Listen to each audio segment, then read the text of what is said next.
Ladies and gentlemen, boys and girls, welcome to the world of RaceFace.Pro. My name is Stephen Koenig, and joining me in the commentary box is what I like to call the James Hunt of sim racing, Cameron de Bastos. Cameron, welcome to Silverstone, a really fun circuit if you can get it right, but we'll go and bring the wrath of the Queen on top of you if you can't get it all sorted out for round 4 of our GT3 Championship Season 17. Yes, good evening, Stephen. I don't think the Queen we will have the wrath of the Queen, maybe the King. But yes, no, Silverstone, very tricky circuit, very fast-flowing corners, and is difficult to master. It's going to be a very interesting time, and we have got qualifying underway at the moment, so we're going to make our way down to qualifying where we can see the cars really giving it their absolute all. But we've also got the championship points. You've got the pros in front of you. Take us through who is sitting where in the top 10 of our pros.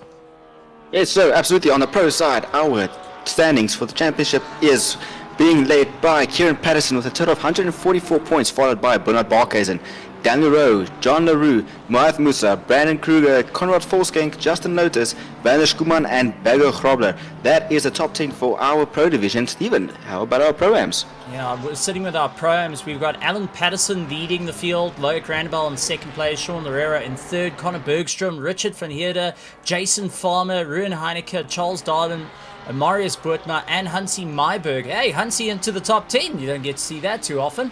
But some phenomenal racing is going to happen here tonight. Lap times already starting to come in. A 157.2 set by Kieran Patterson, as we saw get kicked up on the screen. But Daniel, the Hitman de Villiers, out there on circuit, putting himself up through the order. Brandon Kruger, Justin Lotus, Daniel Rowe, everyone trying to get those times in. The hybrid racing team really giving themselves a good run for their money. You and I actually got caught out by Eric Kirstein, which we're so used to him being in a McLaren, but this season he's taken the BMW. He's really gone and put a bit of work into it.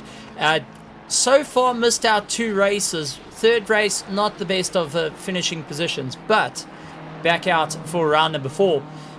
What do you think? BMW becoming meta for everyone, or do you think the Ferrari, the McLaren, and the Lamborghini still standing on top of the shoulders of giants?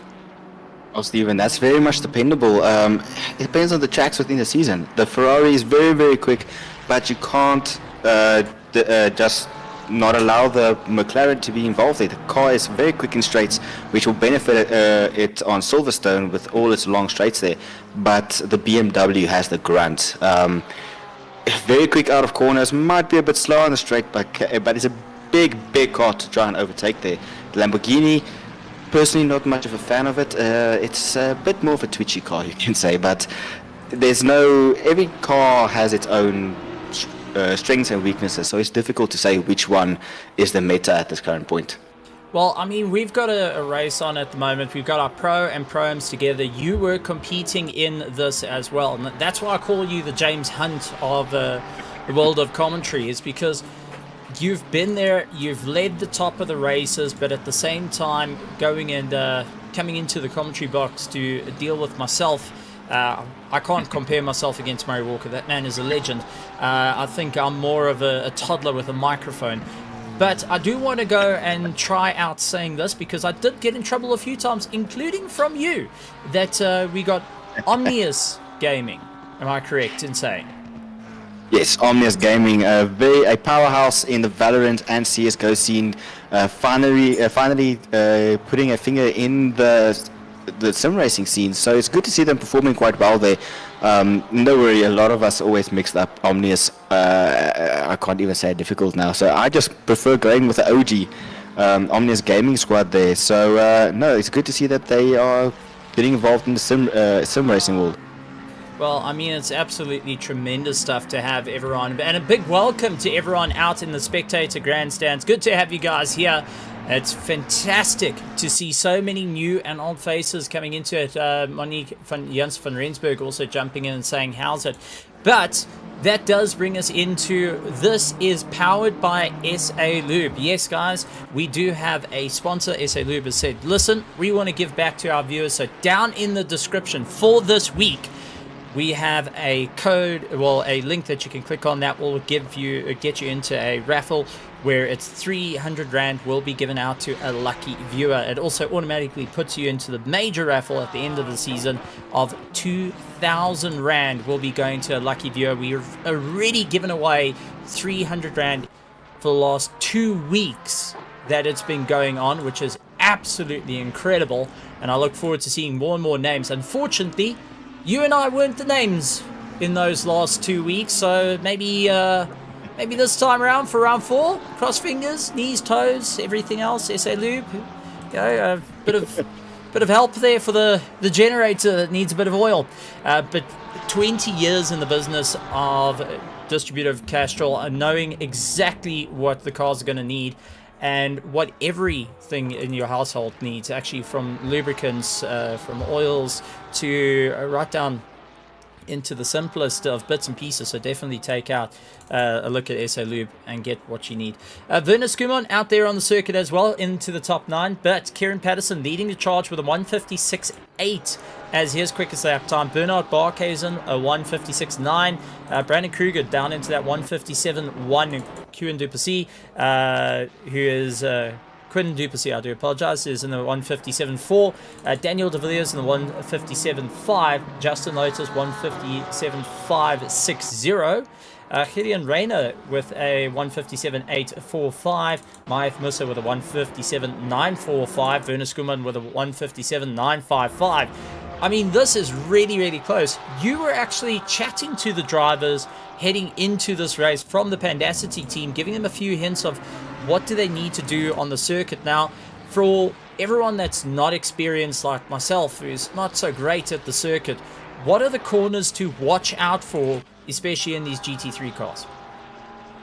Yes, well, I think, Stephen, the most well-known corner is, of course, the first corner. Now, it's important to remember that we are using the GT-style layout, not the F1 that we normally are used to from watching on TV. So, for us, Cops Corner, I believe it's Cops Corner, it's our first corner, so you can be very gentle there.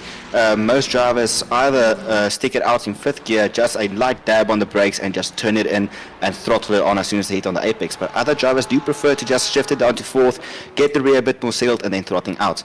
Other corners is after the long hanger straight, I believe that's right. I don't know all the corner names there. Hanger straight's the one straight after where it's you going to have to utilize the toe and pull yourself along. That's as far as I remember, because I've always chosen such a high downforce on the car and lands up killing the drive. You think that you're making up time in the tight and twisties, which is through the track, but you don't realize that having a little bit more low downforce may be more beneficial. So you can either go for that safe, cautious approach, but you can lose so much time, or you can get a little bit more of a high down, you can get the low downforce, get a little bit more grunt, the tail will get a bit squirrely, especially as you brought up in previous times at the mid-engines, like your Ferrari 296 that we got on screen, our McLaren 720S Evos, the likes of the Lamborghinis, and well, for any insane person out there deciding to take out a Maserati or take out a Porsche, that's one thing. Maserati, if someone's driving it, hats off to you. But we do have a name that we haven't seen for a while that's racing in our Pro-Am division, and that is Bernard King, coming and rejoining the racing scene. Good to have him out there. A well-known old-school name, back into the Aston Martin and hoping to push his way through. At the moment, third in the Pro-Ams, behind Mordred Claessens, and then we got Keegan Sanderson just ahead of him. That is leading our Pro-Ams. Leading our Pros, though, is Kieran Patterson with Bernard Barkhuizen and Brandon Kruger. They are fighting their way through. We do have Pit Wall up and going for you guys, so live timing is being brought to you, and feel free to click on the link. It is in the description as well, just underneath the competition link of SA Lube, which you want to hit that first before you go to the live timing and see if you can walk away with 300 Rand for the week. I mean, that is just... oh boy, that is what you want to have to go and kick off the weekend. Yes, no, absolutely. And no, it's there to help get the cars in tune, keep the generator running smoothly, and if needs be, maybe get some extra fuel money there for the generators, as it's one of the things that we have to live for. But no, thank you, SLU, for being such a supporting factor in the South African sim racing there, and just giving back to the community that helps us make this all possible. No, absolutely tremendous stuff. So, Kieran Patterson leading out the charge, trying to run away with that 156.8, trying to improve his lap time, 0.2 of a lap faster than the rest of the field at the moment, try and pull a Max Verstappen, but hoping that Bernard Barkhuizen isn't going to be the Lewis Hamilton to his Max Verstappen reign right here at Silverstone. For anyone that hasn't seen that, well, you've been watching the wrong sport. But if you've been watching NASCAR, IndyCar, or WEC, it's fine. But if you've been watching football, welcome to the world of motor racing. We're a lot more fun, and we've got cookies. Wait, we have cookies? Yes, we do have cookies. If you go on the internet and it says, do you accept the cookies? You click there. That's the cookies that come in. Oh, so that's the cookies that everybody's talking about. Yes, it's generally the thing that fills it up completely. But, I mean, taking a look at the times, 157s, 156s as within our top 10. Then everyone going down into the 158s. These are lap times for me as a AM driver is completely unreachable. I look at it and I go, how on earth are you finding this much pace? But on the top echelons of driving, is this the race pace that we're going to see? Is this the qualifying pace? What should be the rough lap times that the guys are going to be sitting at? Well, Stephen, it's difficult to say. Drivers like Kieran Patterson, Bernard Barkhuizen, and Brandon Kruger, they are going to probably stick around in the 156s, maybe 157s, low 157s. To run a 156 consistently as a race pace is very difficult. It takes a lot of focus. I think I can count the amount of times I've run a 156 on my fingers on one hand. It's very difficult, but I think race pace for the pros will be around 157s, 158, and our pro-ams will be 159s to 2 minutes for the race around Silverstone tonight. Well, also with this track being heavy graining on the tires as well, that's something to consider. We've got 2 mandatory pit stops. We've got a 1 hour, 1.5 hour race that is going to be an absolute must for the drivers. But taking a look, Bernard Barkhuizen just pipping Kieran Patterson right at the end, a 156.840, beating Kieran Patterson's time of 156.845. Oh man, that is literally just kicking it at the line. That is just kicking someone in the ankles right at the line. But we're seeing these lap times getting quicker and quicker and quicker. Drivers becoming more and more accustomed to the cars, more accustomed to the racing, and also enjoying the circuit as it goes on. But we are starting to see the BMWs starting to drop out of it. Daniel Rowe, the only one left in the top 10, trying to improve his lap time. Chris Heineke, who's the second of the Porsches behind Daniel de Villiers, trying to pick up the pace as well to get himself out of 9th, and it's just not going to be enough for him at the moment. He's losing a bit of time, still trying to push it as hard as he can. Then you got Quinn Duplessis, who's also on a fantastic drive for the Hybrid Racing Adventure team, and sporting those new Tyrrell colors, going and revamping themselves and becoming a little bit more into the championship colors, bringing a bit of South African heritage to the GT world of racing, and it doesn't consist of a Bentley. Yes, no, absolutely, Stephen. The BMW is well known for not being favored around this track, so I think our BMW drivers are really, really cursing their choice in cars tonight. I mean, this is always a tricky one. And Chris Heineke, though, going and dropping a wheel off a circuit, that is his run out. Daniel Rowe trying to throw the car around. Gideon Rayner also up 0.3 on his lap time. Jean Leroux up 0.3 up on his lap time as well, but it doesn't seem like he can get it across the line. So Gideon Rayner, who we see on circuit at the moment, the KSR Omnis or OG team, Omnis Gaming. Omnius Gaming Team. My heavens, why can't I get that right? They get across the line. So we're going to head back to the commentary box here. Lap times looking superb, drivers looking good, and the track looking optimal for some great racing this evening. And with 37 cars set to take the stage, this is going to be a race for everyone to go and keep an eye on the competition, especially round 4. Now we getting halfway into the championship, so you want to ensure that everything goes your way. Yes, definitely on lap 1, I had to keep out. The entire lap 1 is going to be full of action. We have to look out for turn 1, where people are going to try and make some moves up there, and then also at Stowe Corner, a long flowing corner where people will be able to make some moves there. So it's going to be definitely one to watch with this big grid here, and going to definitely see people pulling skills left, right, and center, so it's going to be good. Now, so a big thank you to SA Lube as we take a look through our grid as it stands. We got Bernard Barkhuizen, who is at the top of the charts, looking to try and fight it out. So he's hoping to lay the charge to everyone. Second to him is Kieran Patterson, followed by Brandon Kruger, QNC, Gideon Rayner, Daniel De Villiers, Justin Lotus, Werner Skuman, Sean Fafiers, Bago Krobler, Chris Heineke, Daniel Rowe, Mahath Musa, Keegan Saunderson, Darren Miller, Sean Larrera, Jean Leroux, Eric Kirstein, Loic Randabel, Bernard King, Mordre Klaassen, Ruan Heineke, Ruan Kleinans, Jaco Krobler, Tianas Buerta, Connor Bergstrom, Charles Darden, Jason Farmer, Richard van Heerde, Jason McGregor, Jaco Nadir, Paolo Tiers, Alan Patterson, Hansi Myberg, Gerry van Zale, Jean-Ray Buerta, and Ruan Silius rounding out our field this evening.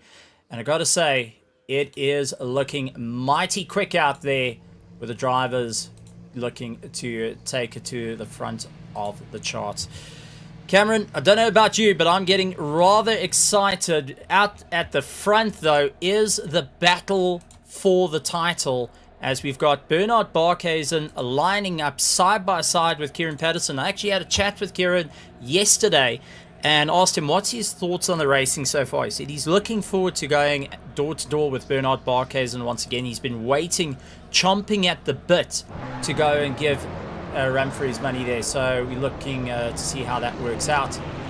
And yes, it's definitely going to be. It's definitely going to be a race there for. It's going to be a very tight race. We both know that both Barkhuizen and Patterson are both fantastic drivers. So it's definitely going to be a tight one. Now, as they line their way up, hoping that things are going to work out. And green flags are going. Bernard Barkhuizen leading out the field. Kieran Patterson in second place. Brandon Kruger up into third. Duplessis immediately onto the back of him, trying to pressurize, looking for the outside line. Backs out of it. But take a look at Daniel Rowe in the background. He is starting to make some gap as he looks to launch his way past. It does look like Loureiro getting a little bit of contact with Keegan Saunderson, and the two of them coming to a little bit of blows. And let's see if we can go quick look back at that. It was through Maggots and Becketts, and it was 3 wide, going 4 wide. Unfortunately, Piggy in the middle here. First contact, tries to pull it back, and eventually just going offline. Oh, there's the second contact that threw him offline. So a couple of drivers having not the easiest, but I have to say, for a lap 1, very, very clean. Yes, so far very, very clean. Just rubbing racing there, but that's just what to say. It's a very fast-flowing few section of corners there, so it's going to be drivers are going to find pace, slipstream on the guys in front of them, pulling alongside them. So it's going to be jostling for space to find out where they can go, and it's definitely proven there. Well, Fafia's having a bit of a battle with Mahath Musa, and this is just out of our top 10 as it stands. Everyone's still running the line astern. Daniel de Villiers feeling pressure from Werner Schoeman, the Pandacity team, now onto the back of likes of de Villiers. And I do want to report to the Pandacity team as well that I've been taught, it was a 2.5 hour session where Cameron was telling me how to say the name correctly. Needless to say, I passed with 43%. That was fine. I still... It says Panda City.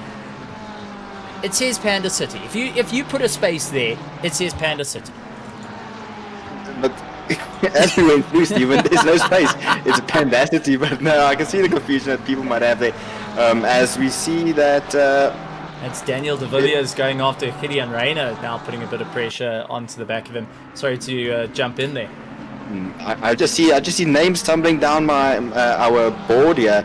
It looks like a bunch of people might be pitting here, but that's strange. It's Hansi Meiberg has dropped down, Charles Darden, Richie van Heerden. There's so many people that dropped down the order there. I do see drive-through penalty for Celias, so he's not off to the greatest of starts. Yes, I think getting the pits done there. Yeah. Do a quick splash and dash and get one of the pits out of the way, which is something to do, but now for the rest of the race they have to be very careful on the tires until they can get halfway through and change the tires. My word, I wonder, I mean, do you think maybe too early for a stop? Taking a look at the drivers here, Alan Patterson, Charles Darden, Charles Darden's still in the pits and trying to get himself sorted out. See that there is a bit of contact, rubbing and racing with Mordred Klaassen and Loic Randebelt. Do you think it's unintentional early pits, or do you think that the drivers are trying to just get their first pit stop out the way and get back racing? Well, Stephen, as we can see, there are lines forming chains, and this is just going to back up a lot of people, cause them to lose time and touch with cars in front.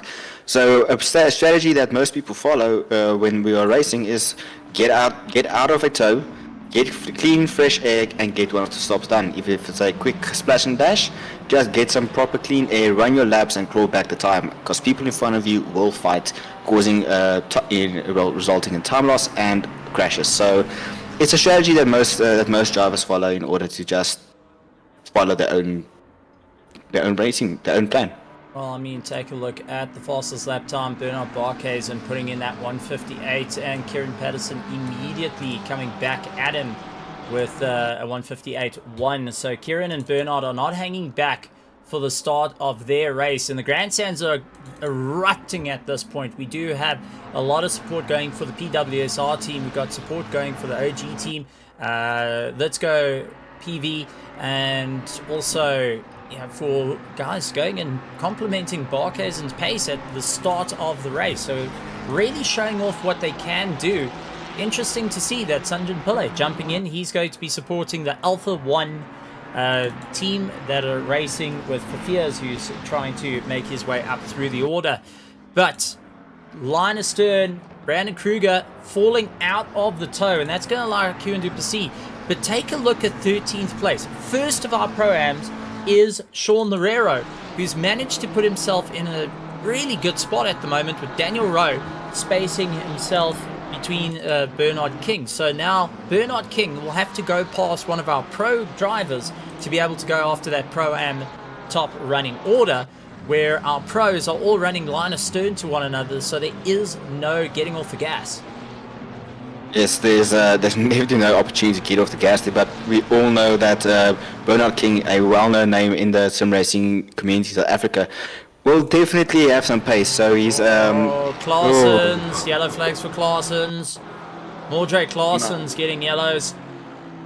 And what happened? Did the tail snap out on the McLaren? Oh no, over the curb a bit. Tries to bring it back, and no. Pulled a Red Bull. Oh my word, that took a bit of me to catch it, Stephen. But I think I don't know what it is with these British tracks with the grass. It's almost like they are wet. It's like they haven't seen any sunshine at all. I wonder why. It might just be because we're in the UK and all the gloomy weather. But yes, just had a bit of took a bit too much inside curb there. The rumble strips unsettling the car, and just unfortunately couldn't do anything and send him into the wall there. But he needs to keep his head down. There's still a long way to go before the end of this race. Well, I mean, take a look at our leaders. They're going and fighting out, but then you have got the likes of Duplessis, who's got Gideon Rayner, who's pressurizing him. Gideon Rayner trying to catch up to a fellow teammate that's running in third place. So putting some pressure on the hybrid racing team just ahead of him.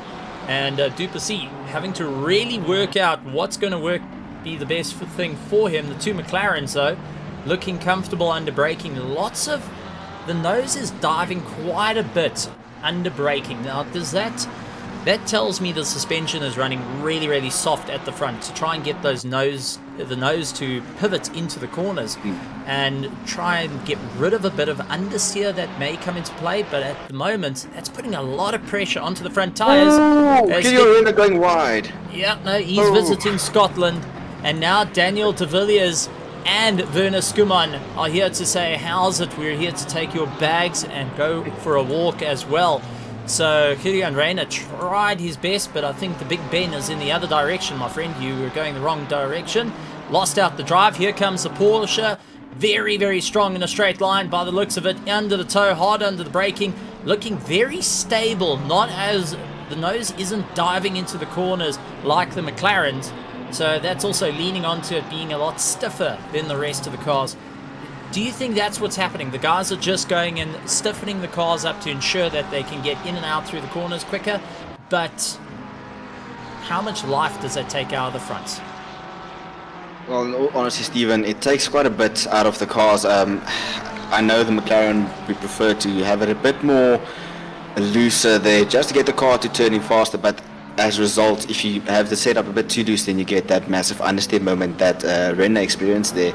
So yes, it definitely takes a lot out of it. But the thing, yes, the Porsche might be strong in a straight line, but with the sleek design of the McLaren, it just goes down low and just powers straight through. So it's difficult to get past it, and also being so wide, as we see Kieran Patterson and Bernard Barker as are going side by side there through Stowe. These two are going hammer and tongs. That's all you could say with it. They are going hammer and tongs. It was actually a lightest bit of contact on the pass.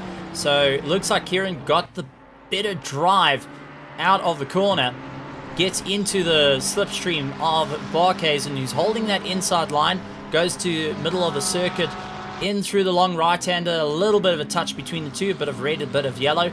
Can always make a nice orange mix. And unfortunately, Kieran just not able to get that car dialed in as much as he wants to get his way through. But I mean, it's 1 hour 20 minutes of racing to go. 1 hour 20 minutes and 40 seconds if we're going to really poke holes at how it's going. But our front runner is still putting in a men's fight. Brandon Kruger still hanging on just enough that any mistakes that happen, he will be close enough for it to get into a fight. Duplessis also in the mix, but Gideon Rayner has got Daniel de Villiers and Werner Skuman that's right behind him, the two going side by side. Now I've got a question for a team like Pandacity, like what we've got with Omnius Gaming and also the likes of PWSR. How much communication will there be amongst the drivers at this point, considering everyone is nose to tail with one another? Well, I can give you insights in two of the teams there, as I've been I'm currently part of Pandacity, and I was part of PWSR. With Daniel in comms with you, there's always noise. As we see Harry Van Zyl there on the side of the road, that looks like Maggots and Becketts there. Wonder what happened there. Slight contact from the... Oh wait, no, that's the final two corners there. Now this is Tim showing us what's happening with the AMR. Oh, a little bit of a helping hand over there by little Porsche. Unfortunately, driving through. Not what we want to see, and unfortunately that will cause a bit of damage to the car and throws Harry Van Zyl way down the order. I think that might have been Richard van Heerde. No, it wasn't. No. That seems to be, I think that might be Paolo Teles. No, it might have been Paolo who... we can only speculate. Yeah, well, that's one way to take a look. Yep, it was Paolo. Paolo. So, yes, I know with Daniel in the comms, there's always communication going around. There's no real silence, you can say. But also in the Pendacity side, there's always chatter going on, discussing strategy, see what we can do. Okay, so for Klaassen, for example, had a spin. Okay, we put and we fix the damage and fight back. There's always strategy going on between any of the teams. Always trying to cover a pit stop that happened and work from there. As you see, both Pendacity drivers running in formation there at the back in 23rd and 22nd. So there's definitely, I think there is a strategy at play here for these drivers. Yeah, they ride on to the back of Paulo Tils. They would have seen the incident happen just ahead of them, and now we'll be figuring out the next strategy. Usually with any sort of strategy while racing, I'm talking about some song that I heard, maybe what I ate for dinner, but at this type of level, the Pro and the Pro-Ams, I mean, not to take away from the Pro-Ams, these are some of the fastest that only missed out on grading by 0.005 to get into the bottom of Pro. And that is just light years ahead of the usual time. I dare anyone to go around Silverstone and try and get a 57 dead or try get 56s. Try and hold 57 as your lap, 157 as your lap time for 1 hour 30 minutes, and tell me that you're getting that 100%, because there is no way unless you are highly skilled. And that's one thing I can't take away from these drivers. They are absolutely fighting it out, really showing off what they can do, but some phenomenal racing being had by all the drivers right here at Silverstone for round 4 of the RaceFace GT3 Championship Season 17. And I gotta say, it's quite amazing to say 17 seasons in and still going strong with our Pro and Pro-Am division that are racing. We also do have our Am and Gold division that are racing simultaneously. That is being commentated by Altman Boertma, who you always see in the car. He usually races with Team Kriegman Racing, if I remember correctly. If not, I'm sure I'm going to hear from him later saying, hey, listen, you best get my team right next time. Eric Kirstein losing out a bit of a drive to Ruben Heineke. This is a little bit further back. This is 27th, 28th that are fighting out. Jean Leroux behind them has completed the first of their pit stops.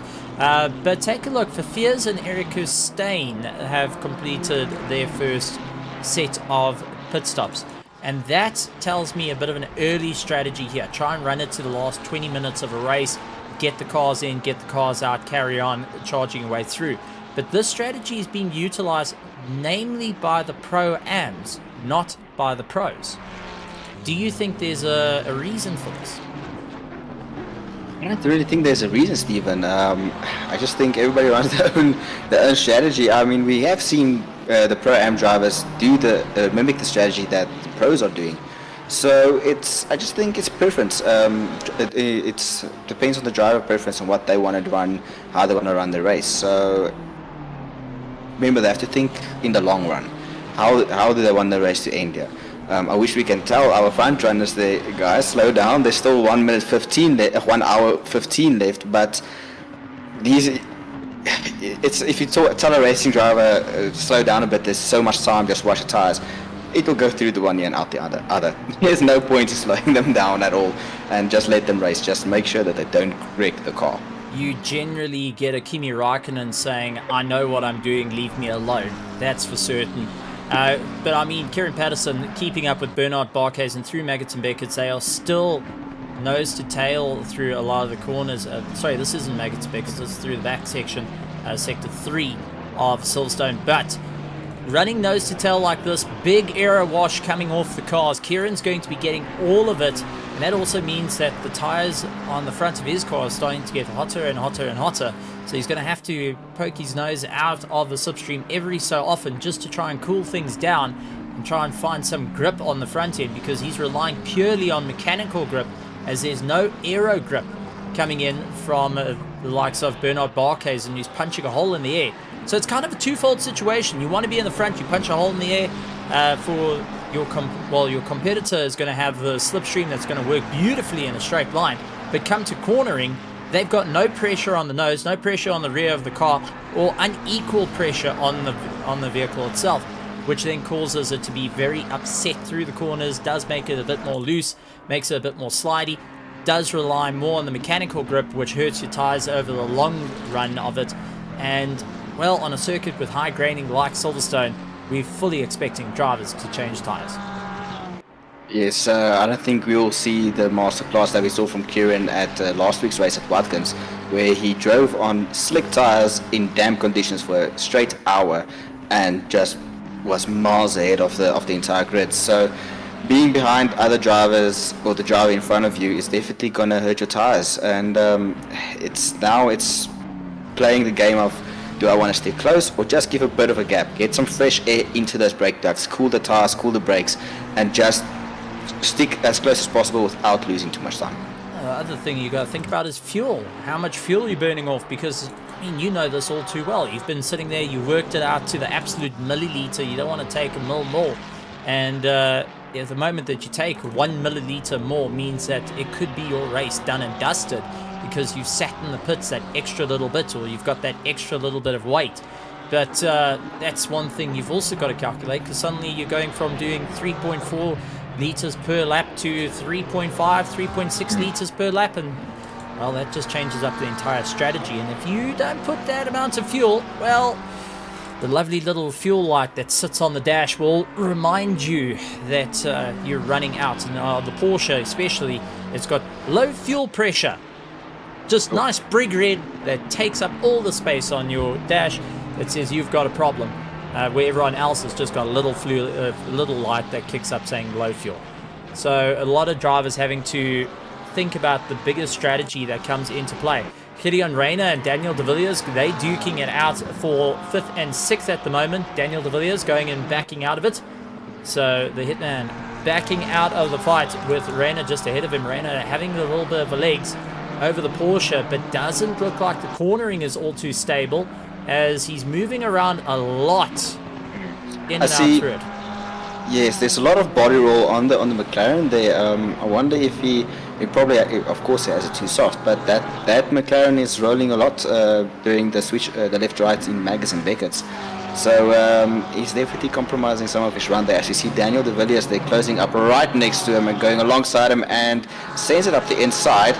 Oh, almost contact!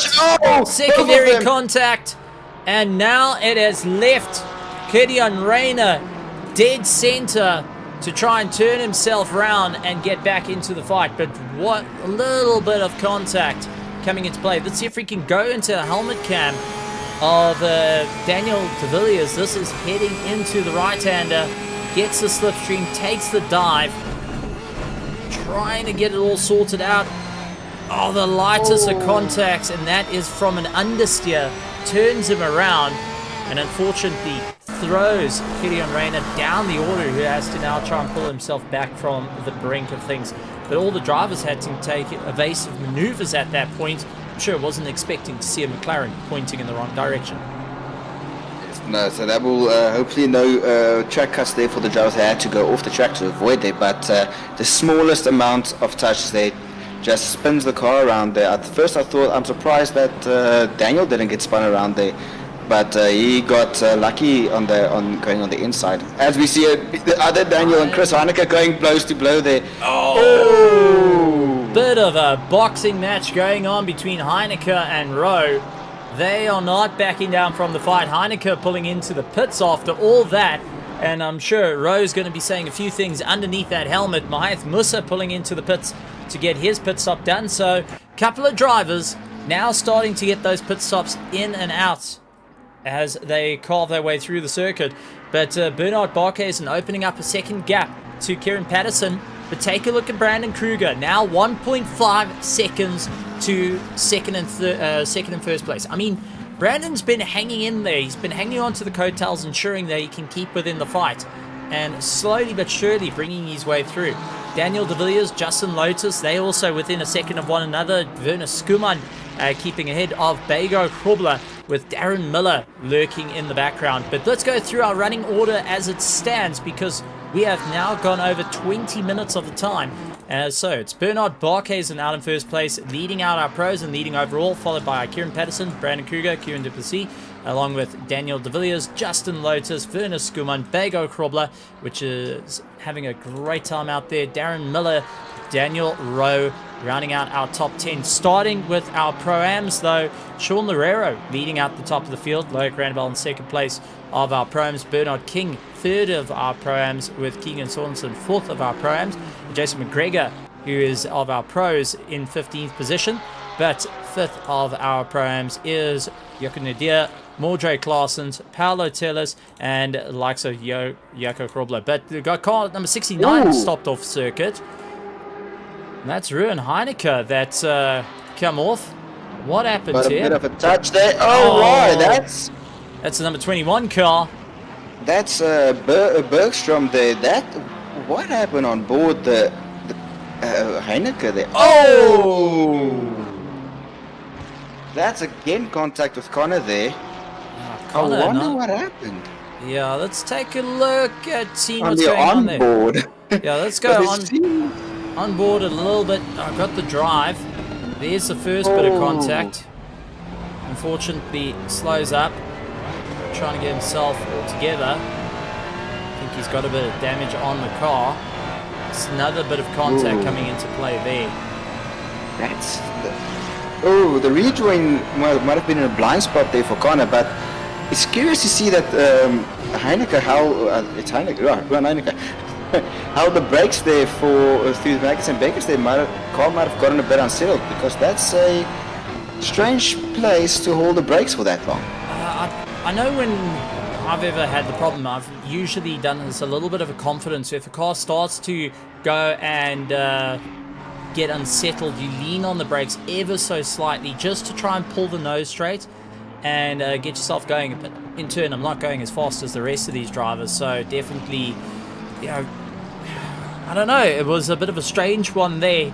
Got caught out, the two of them landing up into some contact, and Heineke needs some serious work on his car. Eric Kirstein, I see, has also had a bit of in the wars, as he got a bit of a tag. Let's see what happened to the hybrid racing machine of Eric Kirstein. So Silverstone giving us a little bit of drama here for round number 4. Keeping it balanced. Oh, the rear starting to come out a little bit. Tries to bring it back. Whew, I think that was just the lightest of sniffs. That it was a contact warning, but I don't think there was any contact other than a quick sniff of the exhaust pipe saying, yep, using 93, not 95. I just had a flashback to our Clio Cup race where we almost had a similar incident with our Clio Cups there, where just a quick sniff on the bumper, checking the fuel that's being used, and also that the paint is not weighing down the car too much, it seems. You got to strip it down to carbon fiber. I mean, that's what the guys are doing. So that's it. I've got a question out for everyone out there in the chat, and also to you, Cameron. If Formula One is utilizing, they've taken the paint off till it's carbon fiber and only using stickers on their cars, why does all WEC and GT cars only use the likes of they use full liveries, they do full paint on those cars? Formula One is the only category that runs pure carbon fiber as a livery. So why does the rest of the world, from IndyCar, NASCAR, WEC, GT Racing, DTM, all choose to rather just paint their cars to have the look factor? Well, Stephen, I'll answer this question as we just see the switch there for the lead of the Pro-Am as Loic Randall goes past Sean Loureiro there. I always thought that the WEC cars all will just run vinyl wraps. I've seen them wrap the cars before. It's just basic carbon fiber with a vinyl wrap on it. I mean, that's what I always thought. Which Formula One doesn't? Yeah, they use stickers. That's actually a very interesting question. Why not just run vinyl wraps on the carbon fiber? Because it's too expensive. It's not, no, not too, it's one, it actually adds to the cost cap, but second to that, so the second to it is weight. But the one thing that has been brought up to light, bit of useless knowledge to everyone out there, and I mean Paul the Wall Fenter, Mr. Pinky Toe Fenter himself, can utilize this as a bit of a barroom chat of by vinyl wrapping their car, they're actually adding to the cost cap of their car. So it does take out some of the development. So think about it. When you're going and putting that 10 Rand wrap, you could have had 10 Rand more of aero. Just useless information throwing out there as our leaders make their way past the back markers. The guys really fighting it out. Kieran Patterson onto the back of Bernard Barkhuizen. But I do see yellow flags for car 69 that has kicked up. So it does look like car 69 trying to get down, see where he is. And might have Ruben Heineke, yeah, it might have been him that landed up with a bit of a problem.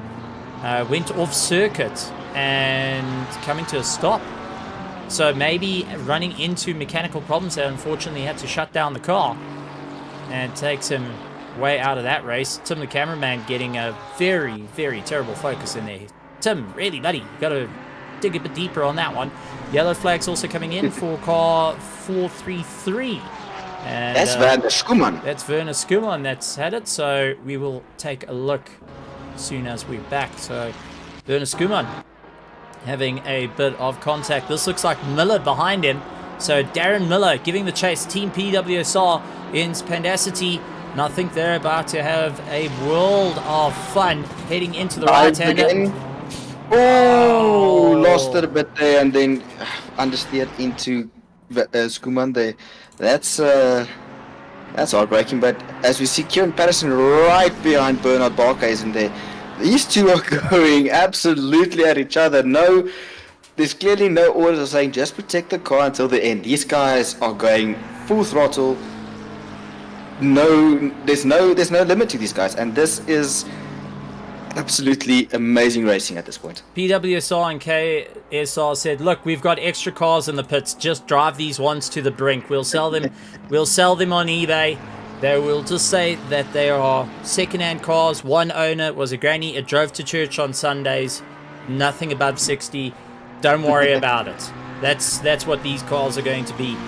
I bet you come Monday we're going to see that.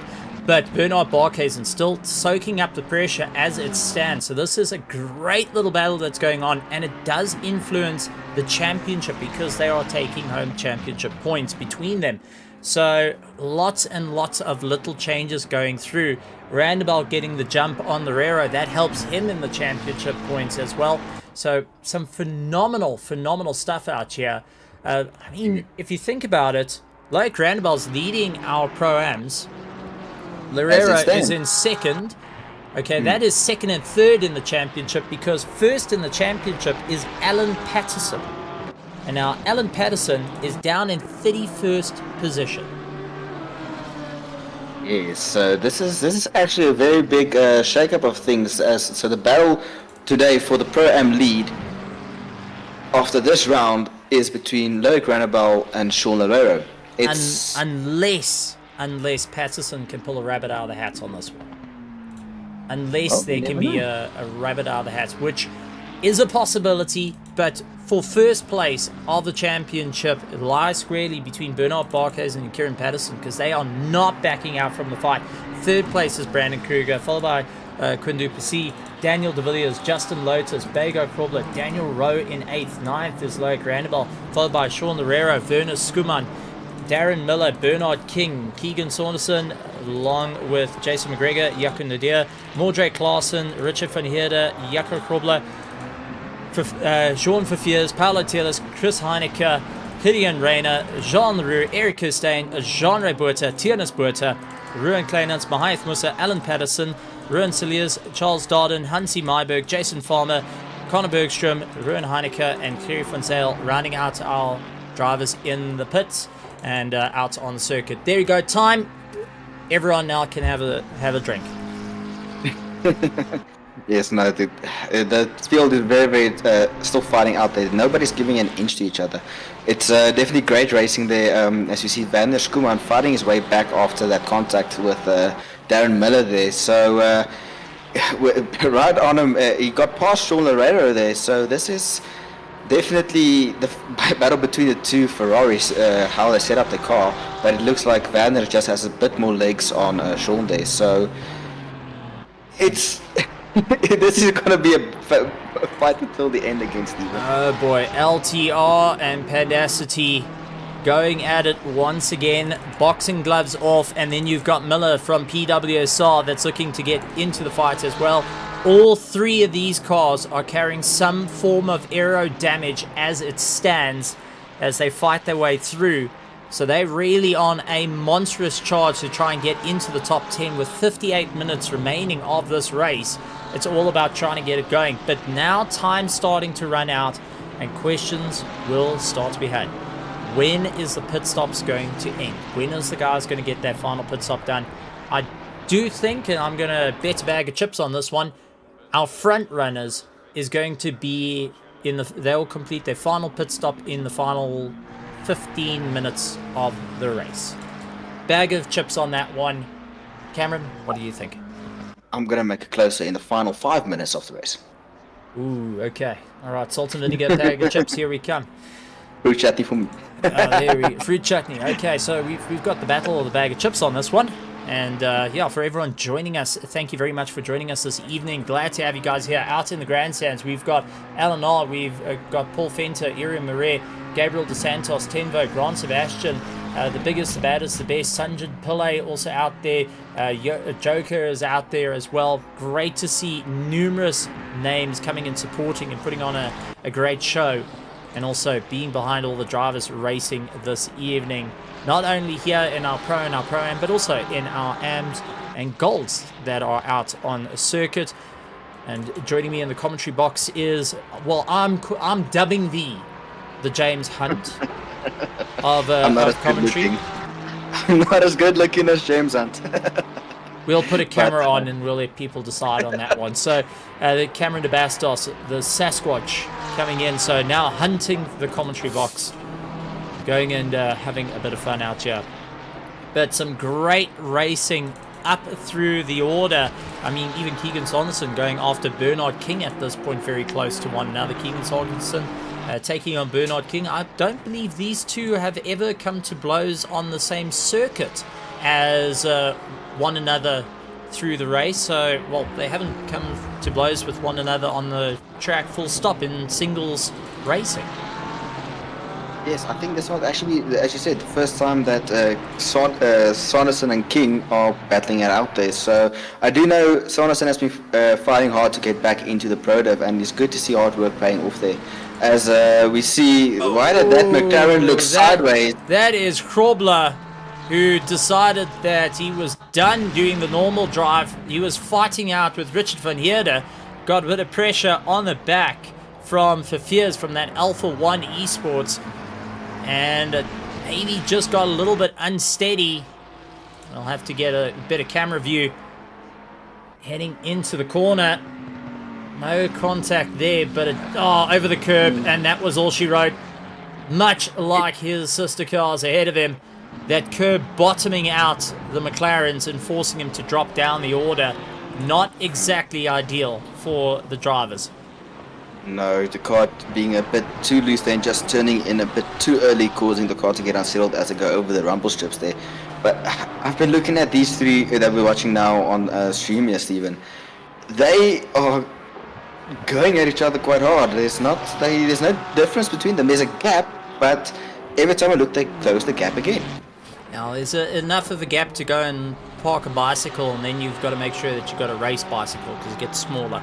But Werner Skuman keeping up the pressure. Bernard Barkhuizen looks like he's opened up a second gap to Kieran Patterson. So our front order is starting to go and get a little bit more of a split. The closest three-way battle that we're seeing out at circuit is the likes of Werner Skuman, Sean Herrera, and Darren Miller.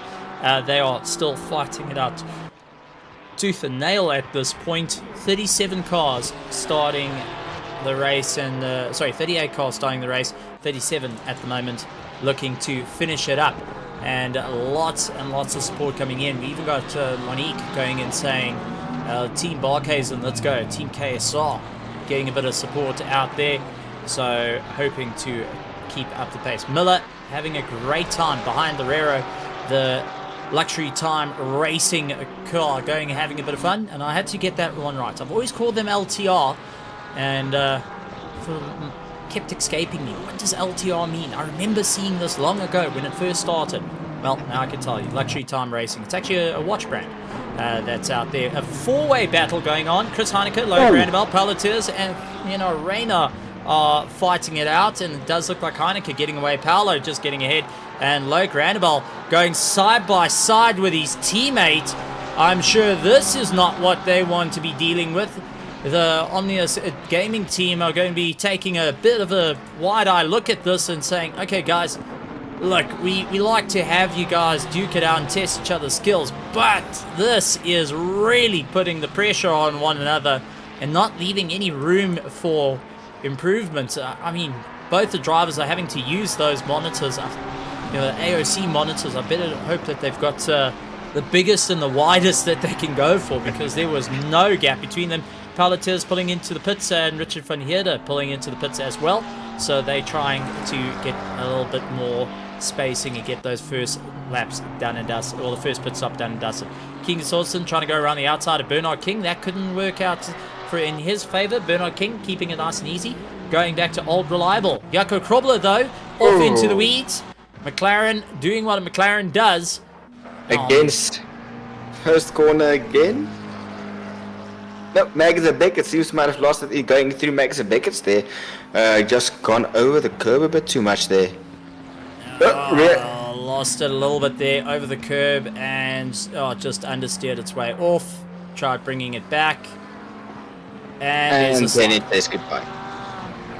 Oh, not the night that Frobler wants tonight here. It's not the one here, unfortunately. But Stephen, here's something that you don't really know. So Gideon Renner and Loic Randebel, they know each other quite well. They both share the F1 grid, and have battled each other quite well. Of course, there's a bit of a rivalry there, but it's two different teams within the same team, and they definitely like to give each other a go for their money. So it's good to see the two racing is just keep it clean, guys. Let's not write off the Omnius Gaming cast just yet. Okay, makes a bit of sense out there. Really, really good to see. And also taking a look over to the grandstands, we've also been joined by one of our international ASNs, Digital Autosport of Ukraine, that's going and keeping an eye on all the action. They've been taking a look at all the racing in iRacing and having some of their drivers participate there. Well, welcome to the world of Assetto Corsa Competizione right here at RaceFace.Pro, and good to have you running with us. This is the RaceFace.Pro GT3 Championship Season 17, and we can officially say proudly brought to you by SA Lube as well. So a big thank you to SA Lube for being part of it, and down in the description there is a link to entering a competition where you can win 300 Rand.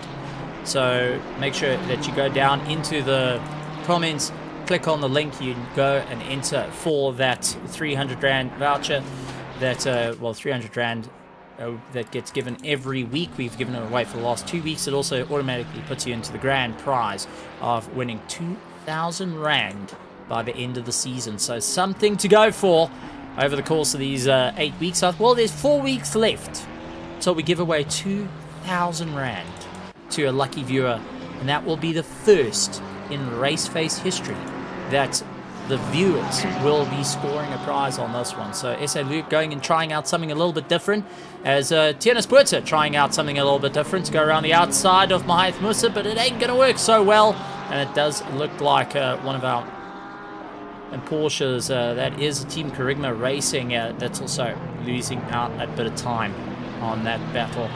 So guys having a bit of a run through the order.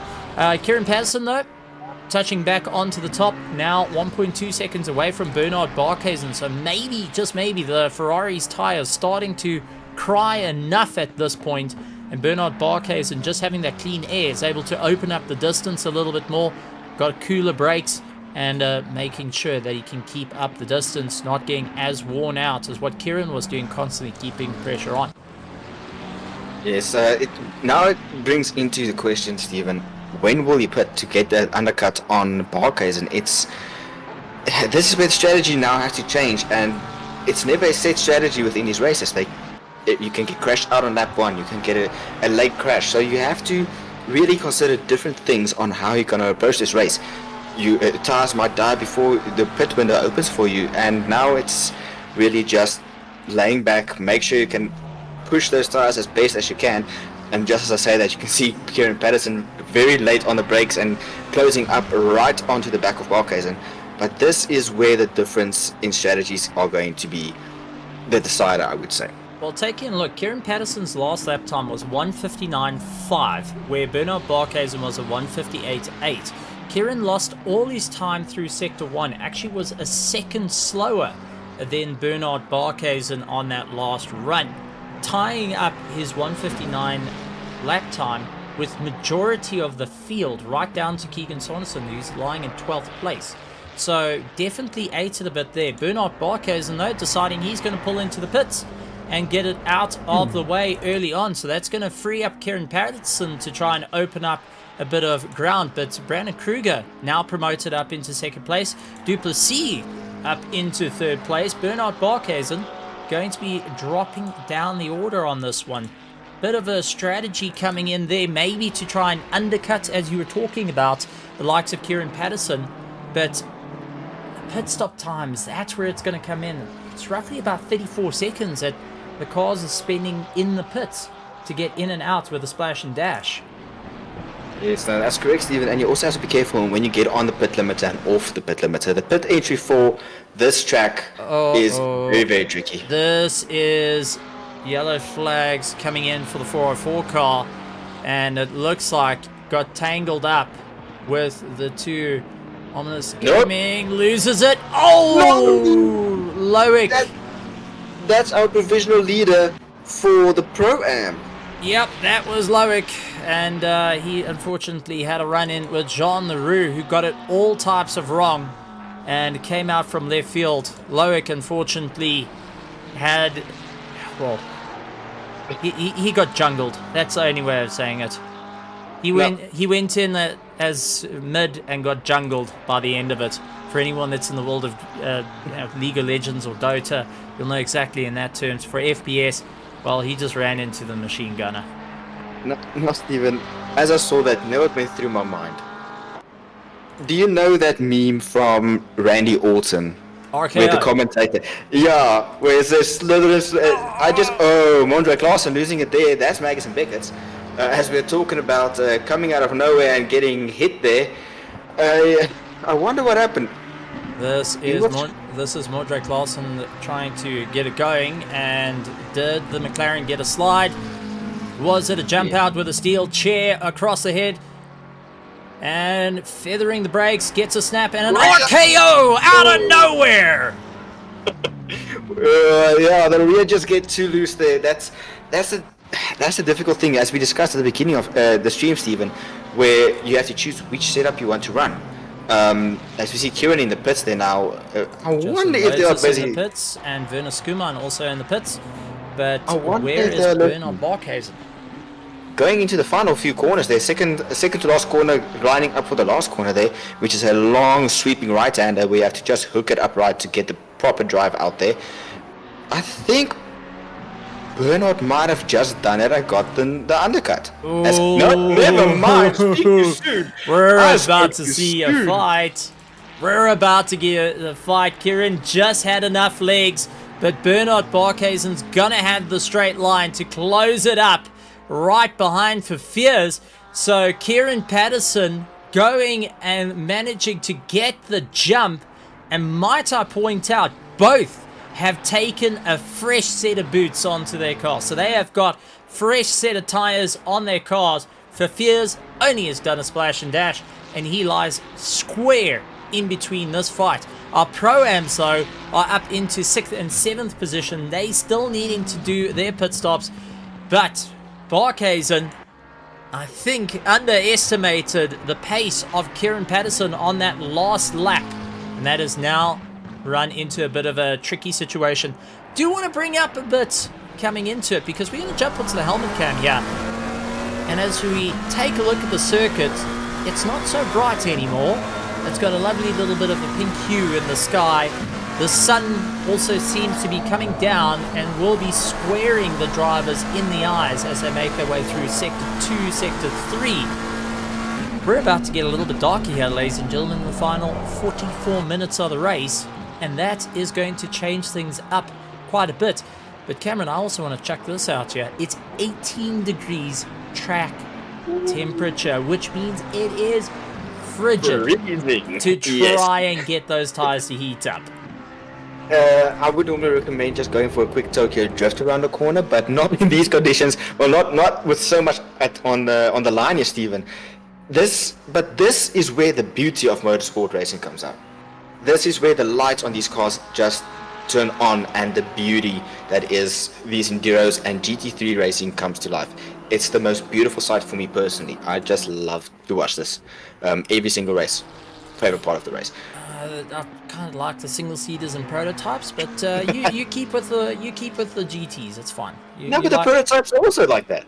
Oh yes, but they're not as wide, they're not as heavy, and they look a hell of a lot better than the BMW with its beaver teeth. Well, excluding the beaver teeth BMW that races as a prototype.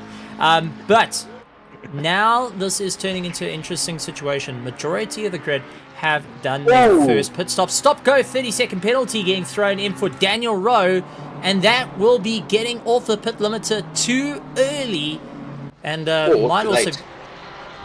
I think that's going to be jumping it into second gear, and that turned the pit limiter off. And Loureiro also getting a stop-go 30-second penalty. Remember, he is fighting for the championship. That Ferrari getting all out of shape. I think frustration now creeping in, because he can see second place in Pro-Ams for tonight starting to slip away. Points so desperately needed, starting to run away, and these are the critical mistakes we've seen drivers have throughout the championship, where you think you're fine, you can hook it into second gear, but you just not pass those cones, and unfortunately the speed cop on the end is really good with that light gun. Yes, and unfortunately you can't buy for this speed cop a Coca-Cola to get out of a ticket. As we see a yellow flag there, I wonder, Stephen, can Tim help us? Okay, yellow flag for number 10. That's Mondre Klaassen again. And that's Charles Darden that's behind him. So Charles Darden of the Project Vapor team and Mondre Klaassen, the Ferrari versus McLaren, going and fighting it out. And up on the inside. Light bit of contact on the rear. Both of them go round. And unfortunately, that is all she wrote for both those drivers, and tyres likewise. Darren Miller getting ahead of Werner Skuman, now looking to try and get past Tiernas Buerta. Lines up on the inside. This is where we saw the contact. Tiernas Buerta, though, not arguing with that at all. Is he going to argue with Werner Skuman? Yes, he's going to argue. He's going to fight it out with Skuman. Yep, he's going to the pit. Yeah, he dives into the pits. Okay, so interesting there. Going in, allowing a bit of room, and got to give it up for Tiernas Buerta. You know you're going into the pits, you don't want to slow up too much, and you're going to give the guys a little bit of room to breathe. Well done, Mr. Tiernas Buerta. Well done, buddy. Actually like that type of racing. Bego Krobler out in 24th position with Kieran Patterson in second place. Bernard Barkhuizen in third. Brandon Kruger in fourth. Kuhn Duplessis in fifth. Sixth is Daniel De Villiers. Justin Lotus in seventh. Eighth is Eric Hussein, Mahath Musa, and Darren Miller, rounding out our top 10 as it stands, because we've got majority pulling into the pits to serve their penalties and their final pit stops, with Gideon Reyna actually being one to keep an eye out for, because Gideon Reyna has completed all his pit stops. Stop and go 34 low Granabel, which is going to be our Pro-Am leader before the penalty. As I said, Stephen, this pit entry is very, very tricky. It's a very difficult one, as it's a long run, and then immediately you have to jump on the pit limiter. And now that throws out everything. He's done every single stop, so he's got a third stop coming in. Oh man, that is absolutely gutting, but that's what it's become. Kieran Patterson taking back the top spot as Bego Krobler now into the pits. Bernard Barkhuizen will take second place. He's lying 4.8 seconds behind Kieran Patterson. Brandon Kruger will be keeping up going and will retake that third place spot. So Bego Krobler keeping all eyes on the moment, trying to get out loses out to Duplessis. Will he lose out to De Villiers as De Villiers makes his way through? Yes, De Villiers just gets a jump ahead of the BMW of Bago Krobler, and Justin Lotus also getting ahead of Bago Krobler, who just exits the pits now for the hybrid racing team. So losing out that little bit of time and making a late call. 38 minutes to go though, and the race is still on for a lot of these drivers. 131 though has turned around. Let's take a look who that is, and that is Richard van Heerden and Verveers coming to blows. These two, as Tim goes to the camera on the heli, a little bit of contact, secondary contact. Oh, there goes Richard van Heerden, and Verveers able to get going, but it looks like Van Heerden trying to just get the car started as he has everyone coming past him. Yes, I'm quite surprised that not Van Heerden, Verveers didn't get spun around there, Steven. That's quite interesting. I did a quick look here over the Pro-Am standings, and it still seems, unless I'm blind, I not see clearly, but it still seems that now the battle, as we have a drive-through for Conor Bergstrom, their track limits exceeding those 3 that you get given, and the 4th one you get a nice little penalty there. It just does not seem that it's the night for the Pro-Am drivers, as I think I've counted 3 penalties, first for the track limits now there for our Pro-Am drivers there. But that does play into the favor of a driver that hasn't hit the grid till tonight. That is Bernard King, who is out in the top with Keegan Saunderson in 2nd place as it stands. So Keegan on a monstrous drive to make up some time. And I mean, we've got to talk about this because Keegan's trying to make up a bit of time. He's lying in 18th position in the championship, and then you have got the likes of Bernard King, who's 27th. So it's major points on the table for our Pro-Ams. Second to that, Ruan Cilliers is out on the circuit. Well, he was on the circuit. Is he still on the circuit? No, yes, he is. Oh. He has got an internet connection issue and is darting all over the show. That's going to be a problem for other drivers also circulating behind him there. But Steven, now I have a question for you. Bernard Barkhuizen, and we've seen what he has done at a previous race on Watkins, where he would pit and then shortly after pit again. Do you think he's going to do the same here? I don't know. I think he's trying to break down this gap of 5 seconds to himself and Kieran Patterson that's coming into play. Daniel Rowe with a drive-through penalty getting thrown in. So Daniel Rowe now getting a drive-through. That's going to be hurting his chances in the race. I think at this point, Bernard Barkhuizen's trying to get a little bit more drive to break down the distance. Werner Skuman drive. Oh, man. This is where, again, the exhaustion is going to settle in. That first corner. Stop go for Ruan Cilliers as well. Listen. Tonight's going to be the night where I'm pretty sure the championship is going to be determined by penalties for either speeding in the pit lane or track limits. I know every time I've raced around Silverstone, and I've always said that the track limits are so harsh. It feels like, you know, you've got the teacher looking over you while you're writing a test, and the moment you put a dot in the wrong place, you get that big ruler smacking you on the knuckles. So that's what Silverstone feels like to me. I think a lot of our drivers will be going and saying the exact same thing with drive-through penalties, stop goes, but hopefully our front runners like Kieran Patterson and Bernard Barkhuizen, who are really testing the limits as well, don't get caught out, because Brandon Kruger will be thriving on this, and if there's a psych out, he can at least make up some points. I mean, Brandon Kruger has been a little bit of a dark horse in the championship. We've got to mention that.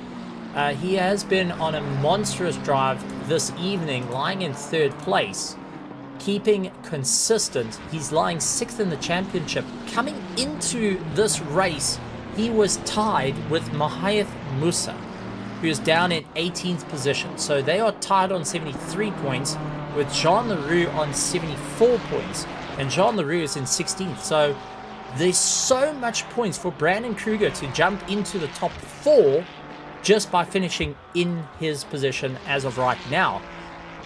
but he may also get the jump on the likes of Daniel Rowe, who has also suffered a few problems throughout this race. Yes, absolutely, Stephen. It's this race has gone completely and just turned the entire championship standing upside down. As we see Russell here going into the pits to do his Flopco 30. It's not over until the fat lady sings. You can think you have your one hand on the trophy for the championship, and the next moment it can just be grabbed away from you. You're powerless at that point then. This is the halfway mark. This is what I want to talk about. We were at the halfway mark, and now this is where points are vital for drivers. You're either going to make it or break it.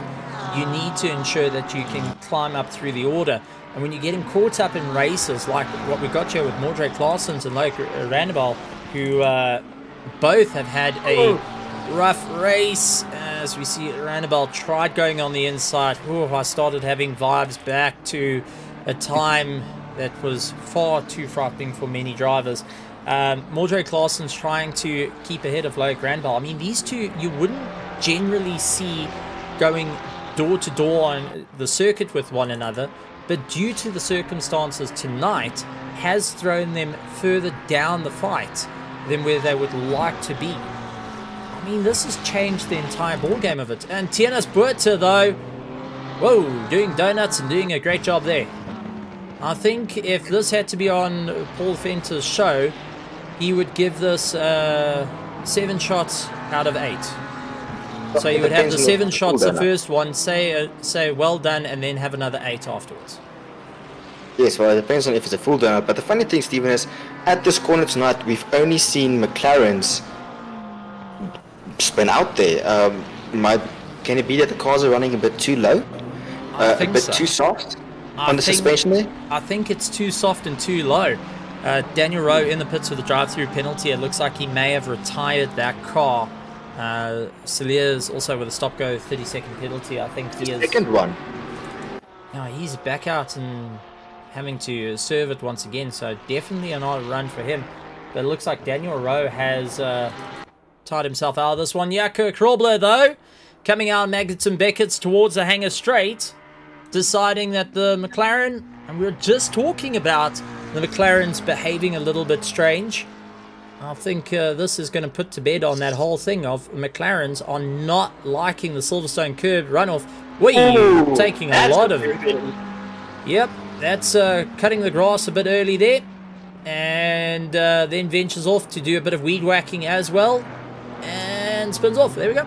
So, gardening services don't need it. Thank you very much. You guys can take time off. Not just that. He's driving McLaren, not a Honda. And at one point, McLaren and Honda were in talks with motors. So back in the early 60s.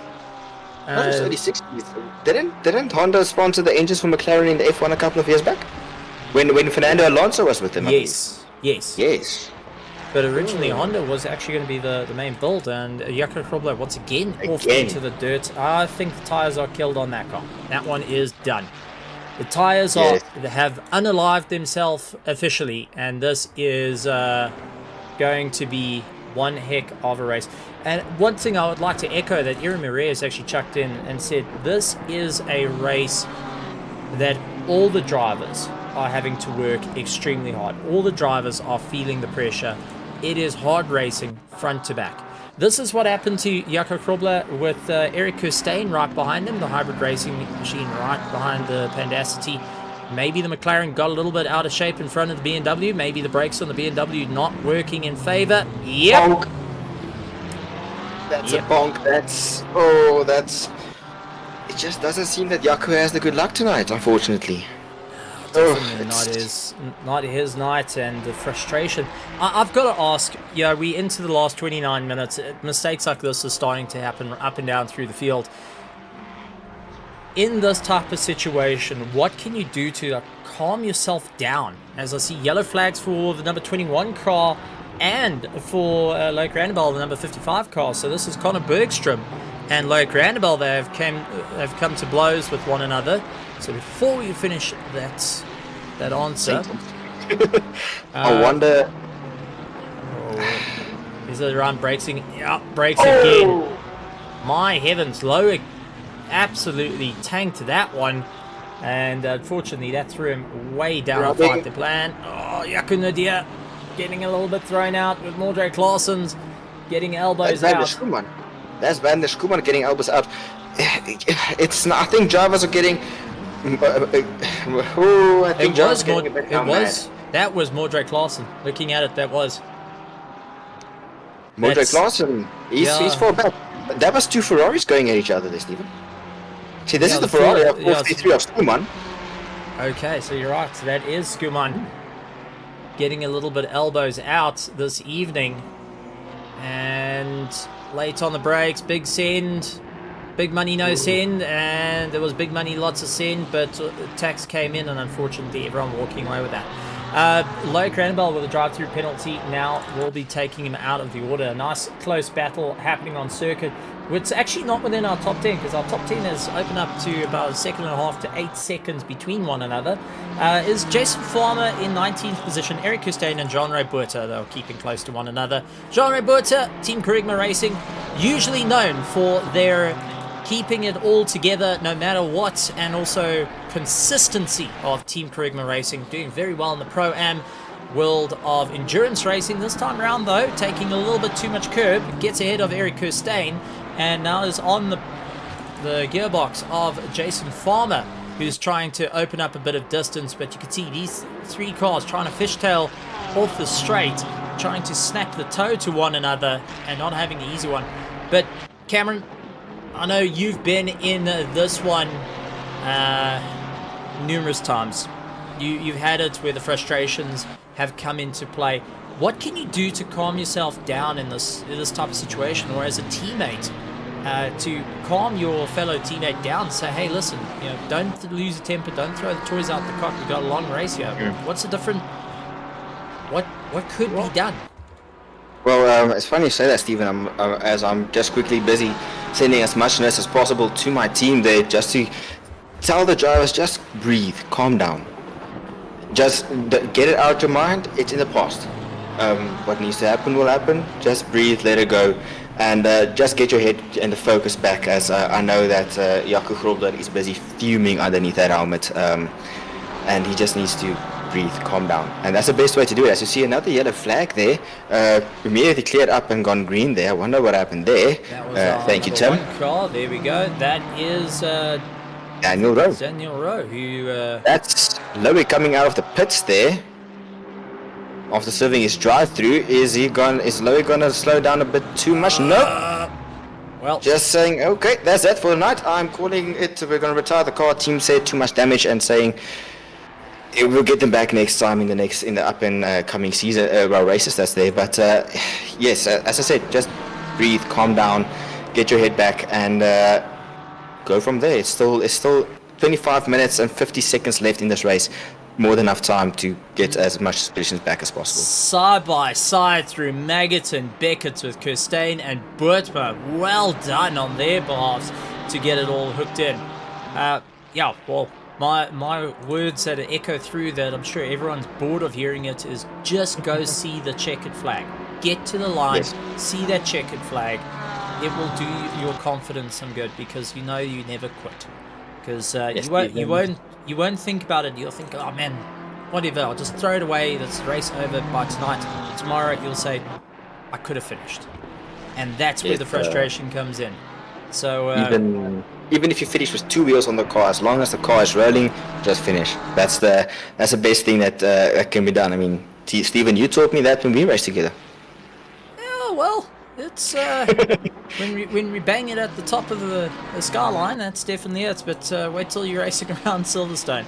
But our driver's still putting in a monumental fight here, Eric Costain and Jean-Ray Buerta. But with 24 minutes left of the race, let's go back up to the front. Kieran Patterson leading up the charge, with Bernard Barkhuizen 7.7 seconds away. Brandon Kruger in third, and Quinn Duplessis in fifth place is Daniel de Villiers, followed by Justin Lotus, Begard Krobler, Darren Miller, Bernard King, and Keegan Saunderson into the top 10. Jason McGregor, Werner Skuma and Jaco Nadir down in 13th. 14th is Kirion Rayner, Chris Heineke, along with Jean Leroux, Mahath Musa, Sean Lerero, Jason Farmer, Eric Hussein, Jean-Ray Buerta right onto the back of him. 22nd position is Sean Verveers, Jaco Krobler, Alan Patterson, Tianus Buerta, Richard van Heerden, Charles Darden, Hansi Myberg, Conor Bergstrom, Ruin Kleinans, Paolo Tiers, Loic Randebal, Mordre Claessens, Ruin Siliers still out on the circuit. Daniel Rowe retiring the car, and Ruin Heineke retiring the car for the evening. So, a couple of retirements coming into play, but our 1st to 13th yet to do a pit stop, and I said 15 minutes is going to be the time. That's what our bag of chips is on that line there. You said 5 minutes. So, chaps, yeah, not to put any pressure here, but you do know the price of a packet of Layers chips is about $22, eh? It's so. Wait, are we going big packs or small packs? I thought we were going small packs, Stephen. No, we're going big packs. It's all in. Big money, no win, eh? Yes, well, I would also like to say it doesn't look like Daniel Rowe retired the car. I don't see the car in the pits there. It seems to be still circulating around the track, unless my screen might be a bit faulty. Taking a look there. No, Daniel Rowe he's back in the car, so whatever was the problem, he's managed to get the car fired up and still got a drive through to serve at this point, but is aiming for getting it across the line. So Daniel Rowe is going to do everything he can. A good little fight going on into the top 10 is Keegan Saunderson and Bernard King going at one another. Joachim Deer now pulling into the pits. So he will be getting himself sorted out. So there is Nordia into the pits. But our top 10 little battle going on. Bernard King, Keegan Saunderson, first time ever coming to blows with one another, and they are fighting it out currently within Pro-Am first and second, as Jaco Nadir is third of our Pro-Am. So if they can get ahead of Jaco Nadir in the pit stop, they're going for... already ahead. Well, Jaco Nadir's completed all his pit stops. Oh, I did not even see that. But I believe these guys are going to go for a quick splash and dash. Question is, did Jaco change tires? Well, I can give you a quick look at that one. No, he went for a splash and dash. Stopped in the box for 9 seconds in the box. So, it's going to be a drive. I think a lot of these drivers now getting into the final 20 minutes have cut out any chance of getting a new fresh set of boots on these cars. Whoever has put tires on will be smiling as we see Keegan Saunderson losing out the drive to Bernard King, and it looks like he's getting a little bit of pressure from behind from that looks to be Randable. That's Randable, number 55. Yeah. The only OG Ferrari currently on track there. It's going to be definitely a tight race until the end there. As I look quickly into the spectators there, I see Erwin Mares saying solid drive by Bago in the M4 on the track. That does not favor the BMW. That is correct. The BMW is a slug around there, but somehow Bago got it into the top 7, which is an admirable job for him to do there, and is the only BMW in the top 7 there, even up until the top 15. So well done, Bago. He's the second car. He's the first of 2 cars within the top 10 that have their engine in the right place, and that is in front of the driver. Bernard King still fighting out with Keegan Saunderson. These two are giving it absolutely everything, hammer and tongs at one another. Bernard Barkhuizen, though, 7.6 seconds behind Kieran Patterson. So pit stop is going to be crucial for both drivers. Who's going to be able to battle it out? But right through down to 12th position, all still needing to do one more stop. We're now getting into the final stages of this race, Cameron, and you've been in the situation where it's a guessing game. It's a Russian roulette. You're looking for the white in each other's eyes, going and saying, when are you going to pit? You're both driving on the limits of what that tank has got left in it and what your tires have got left in them. I mean, this is not going to be an easy run for them. No, absolutely not, Stephen. Well, for me personally, at this point in the race, I'm counting down the seconds to just get this race finished. This is Kleinans, yellow flags. BMW. No. BMW losing it on the curb. Oh, no, it's a McLaren. I need sleep. Losing it again. Seeing this is what, same fourth McLaren that we see going around there at that corner there. Oh boy. But yeah, as I said, normally at this time in the race, I would push the time over, mainly because I'm tired at this point already. But these drivers are also just wishing the time over now. So see some of the lights being switched on for the drivers there. This is getting to the point where the drivers are getting mentally tired, and the focus needs to be at their sharpest to capitalize on other people's mistakes. Yeah, the mental fatigue coming into play, and for anyone out in the grandstands, it's going, well, how can you get fatigued with sim racing? Well, let me go and pass this to you.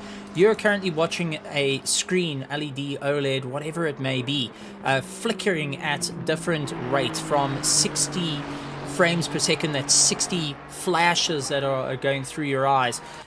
Drivers having to really figure that one out, so your eyes are taking strain. You're not blinking as much, you're focusing on the circuit, trying to pick up all the details. It's having a torch in your eyes completely. A lot of these drivers will be having it. Okay, before I finish that trail, I thought yes, where's Sanderson? Yeah, He was there. gone. Did he suffer a disconnect? He did. It's not load shedding time for him, but that's a disconnect for Sanderson. And a disqualification for Rowe. The red mist has settled, and he refused to serve his drive-through. Oh, he got a disqualification. Oh no! So there's the pit lane. Goodbye. Thank you very much. And there's the board saying goodbye. You're gone. You're out. You're out of this race. Did the team forget to tell you have to serve it now, or was there an issue with the radio? Or maybe he didn't hear it. He just forgot. Maybe he thought he had one more lap in it, but so in the change up now, we have lost Sanderson. We have lost the likes of Daniel Rowe. My heavens. This is... It's not over. It's a long race to go, ladies and gentlemen. But there's a long-standing yellow flag. Okay, now it's cleared up. I wonder what happened there. That was Daniel Rowe. That was holding yellow. We do have a yellow flag come up for the number 22 car in the final 17 minutes, and this is Alpha 1. Yeah, for Fears, Alpha 1 Esports. Not quite where you want to go. Whiskey Tango Foxtrot through the corners, that's for certain. Right here at the RaceFace GT3 Championship Season 17, fueled or powered by the likes of SA Lube. And just a quick one to you guys out in the grandstands, go down to the description. There is a competition being run by SA Lube where you can win 300 Rand a week during the course of it. So if you're watching it live or in the future, as long as it's within the week of the broadcast, you can enter that competition and be up for the prize. And the announcement will go out on SA Lube's social media, so big shout out to them on it. And it also automatically puts you in the draw for 2,000 Rand by the end of the season, so something you don't want to miss out, considering there's only 4 weeks left until we're handing 2,000 Rand away to one lucky viewer. And it will be in a week's time, well, not even a week. By Sunday, you guys would be getting 300 Rand in your pocket as well, thanks to SA Lube. So, big shout out to them on that. Change up though. Bernard King, first in the Pro-Ams, into the top 10. No fights. Loureiro in 16th, still needing to do a pit stop. Nodia still, he's in for the fight as well. Our entire Pro-Am championship has changed completely, because even if you look at Alan Patterson down in 26th position,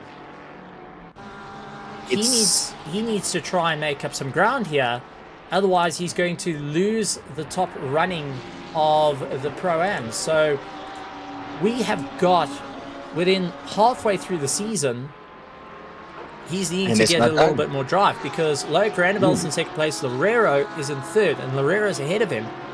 Randabel has been having a rough race, to say the least. Sanderson's back into the pits though, so they're going to try get that car out once again. And you know what? Props, absolute props to a driver that will still get back into the car. So ladies and gentlemen, boys and girls out there in the spectator, so I want you to go and cheer on for Keegan Sanderson right here. This driver, the number 34, I want to see, well, the number 121, I want to see everyone putting flames and elbows and everything that you can. Show the support for Keegan Sanderson jumping back into the car. He wants to finish this race the right way of it. He's not going to go down without a fight. And that is a driver to me. Because despite it all, when the chips are down, you're still going to give it. Yes, you can be the fastest and you can be the greatest. But if you're a person that can go and suck it up, take the beatings on the chin, you've climbed into the octagon with the likes of, you know, McGregor, and you're the size of, well, you know that midget that was originally in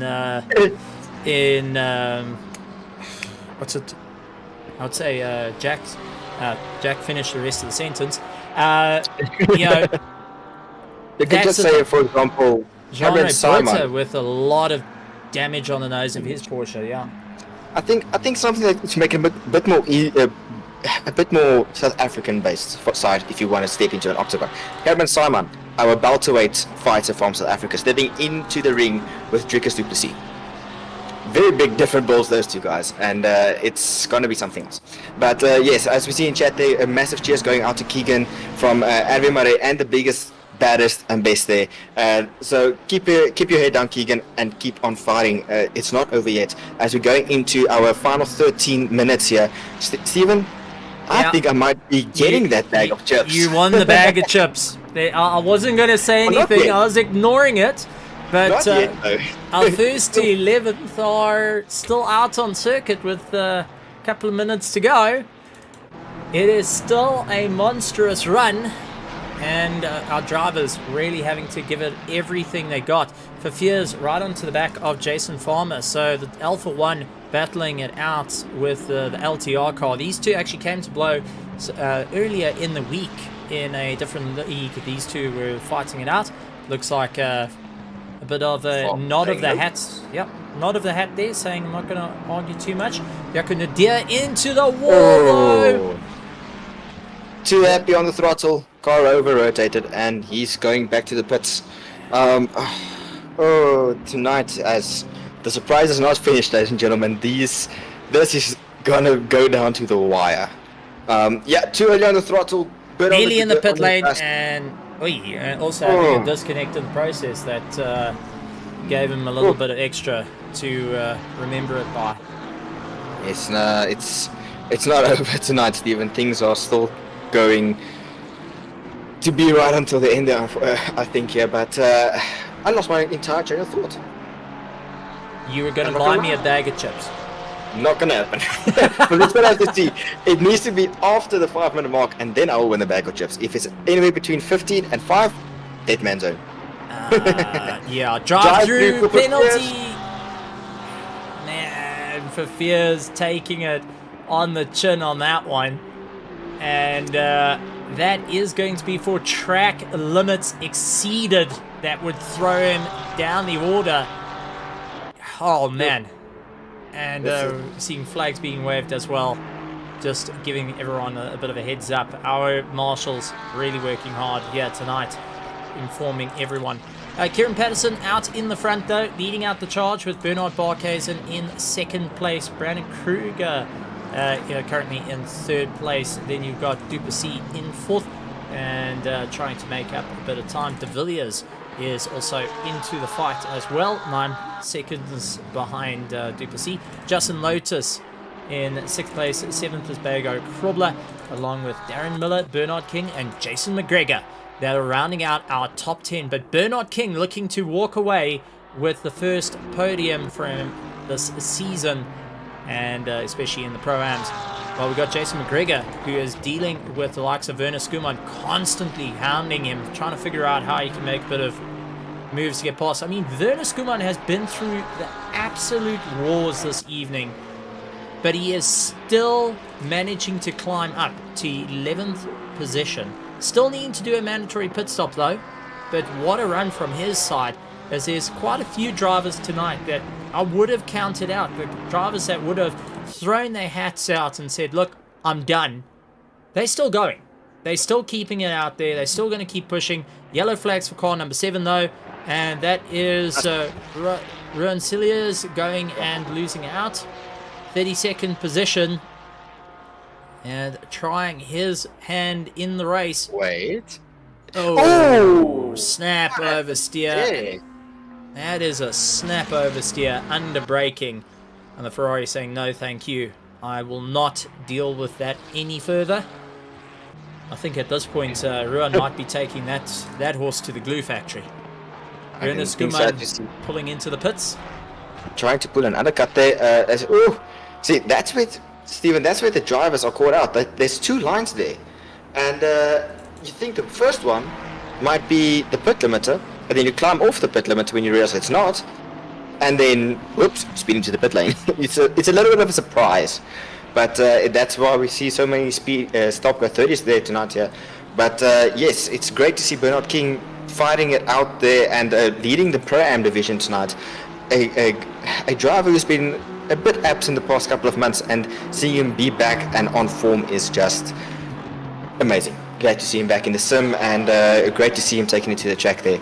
But as you say, Stephen, the drivers who are sticking it out and continuing fighting, I have to take my hat off. I do not like Silverstone personally that much. Me and the track limits are very good friends, you can say. But as we also see Keegan Sanderson continuously driving around, which is absolutely great. Massive respect for you guys. I would have already said, I'm done for tonight. I would have already called quits and just stuck around and support my teammates as they go around here.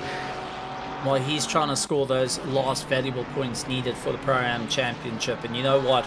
By sticking it out there, he's doing no harm to himself. He's actually getting a bit of a gain every time someone makes a mistake. Every unfortunate incident that goes on, he's able to capitalize on the matter. So, our top 10 still needing to pull into the pits. 7 minutes left of the race of the RaceFace GT3 Championship Season 17, powered by SA Lube, going and really giving it everything they can.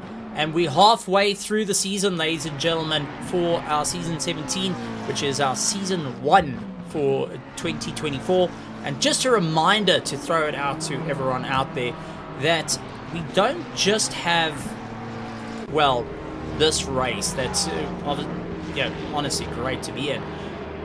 By the end of the year, the total tally of points with our Pro-Am, Am and Gold will crown a MSA RaceFace GT3 champion. So I do want to point that for 2024 there will be a RaceFace MSA champion for GT3 racing. Much as there's Logistical Nightmares got one that's going on with their GT3 championship. Zodiac Racing's got one. But I mean, right here tonight, there's some valuable points on the line for the RaceFace GT3 Championship that if you look just a couple of months down the road, you're going to walk away with a recognized championship in a sim, and you have done everything you can to fight it out. So for everyone that's sticking it out in this race, they're only helping themselves later down the year versus just only this season. How's that something to think about?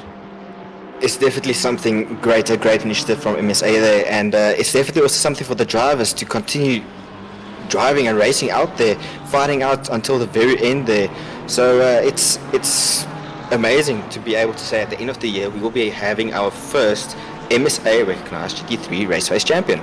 Yeah, no, that's it. And same as you got the F4s that you're busy fighting in come next week. The SA Lube F4 Championship will be running into round 3 at Bathurst on Tuesday. But right here at Silverstone, 5 minutes and 10 seconds left, and I think, ladies and gentlemen, boys and girls, I'm going to say it right now. I'm calling it. Cameron has won a bag of chips from Stephen Koenig. Oh boy. Oh, I will send my postal address. I will personally deliver your fruit chutney and also then give you a salt and vinegar so you can at least have something proper to have instead of just a fruit chutney, because my friend, you got to get your head checked if you think that's the best bag of chips in the world. What, fruit chutney? Fruit and chutney is different. Fruit and chutney is pretty much like the front end of this BMW. People just put up with it. They don't like it, they just put up with it.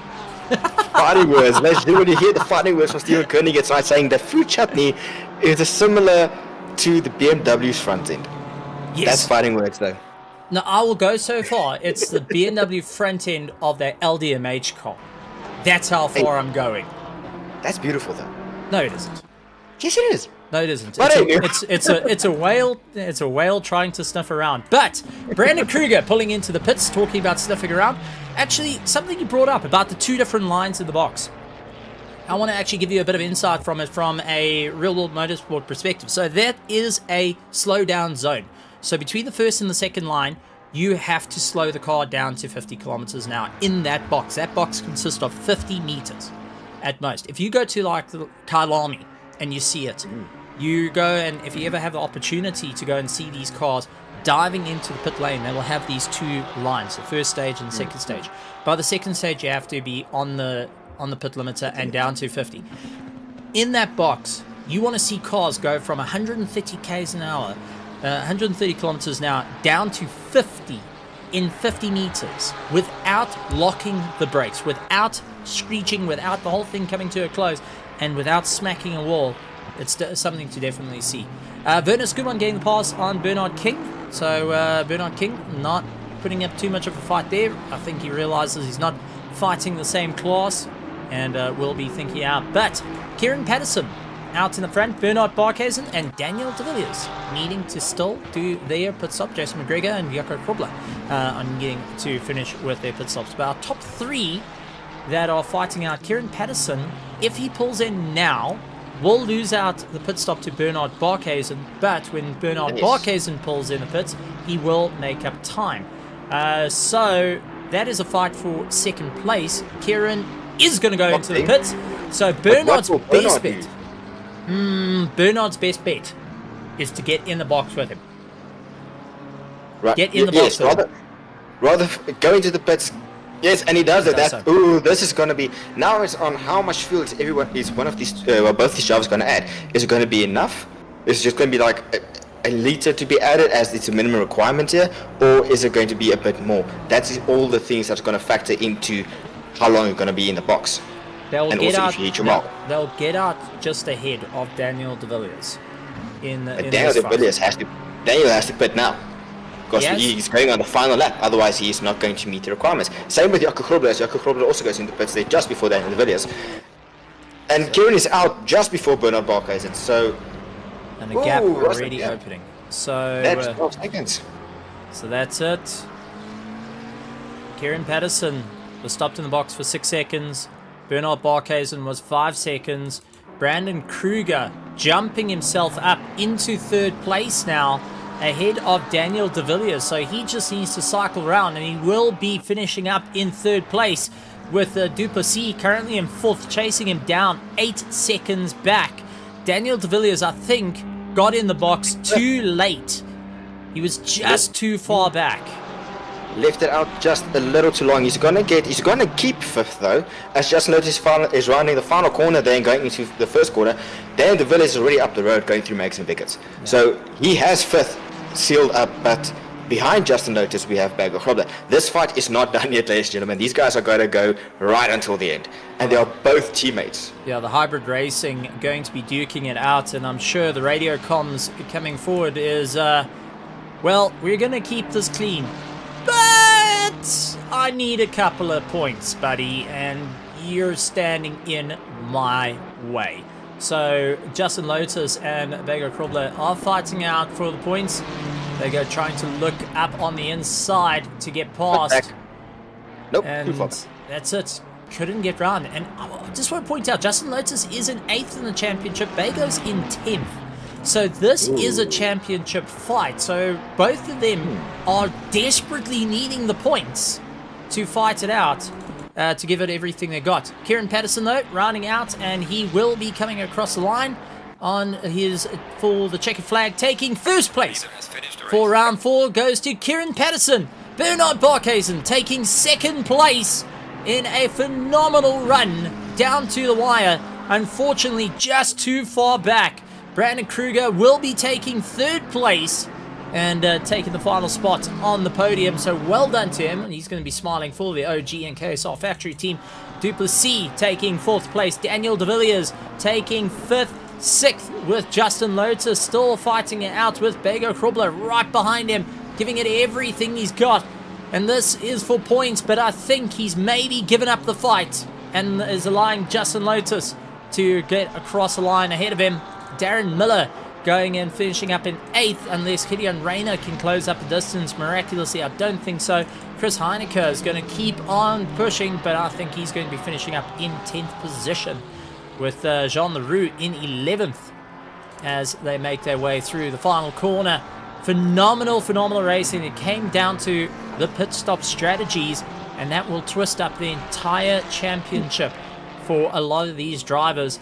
Not really for our pros, but as we move further down, Mahath Musa in 12th, 13th is Werner Skuman.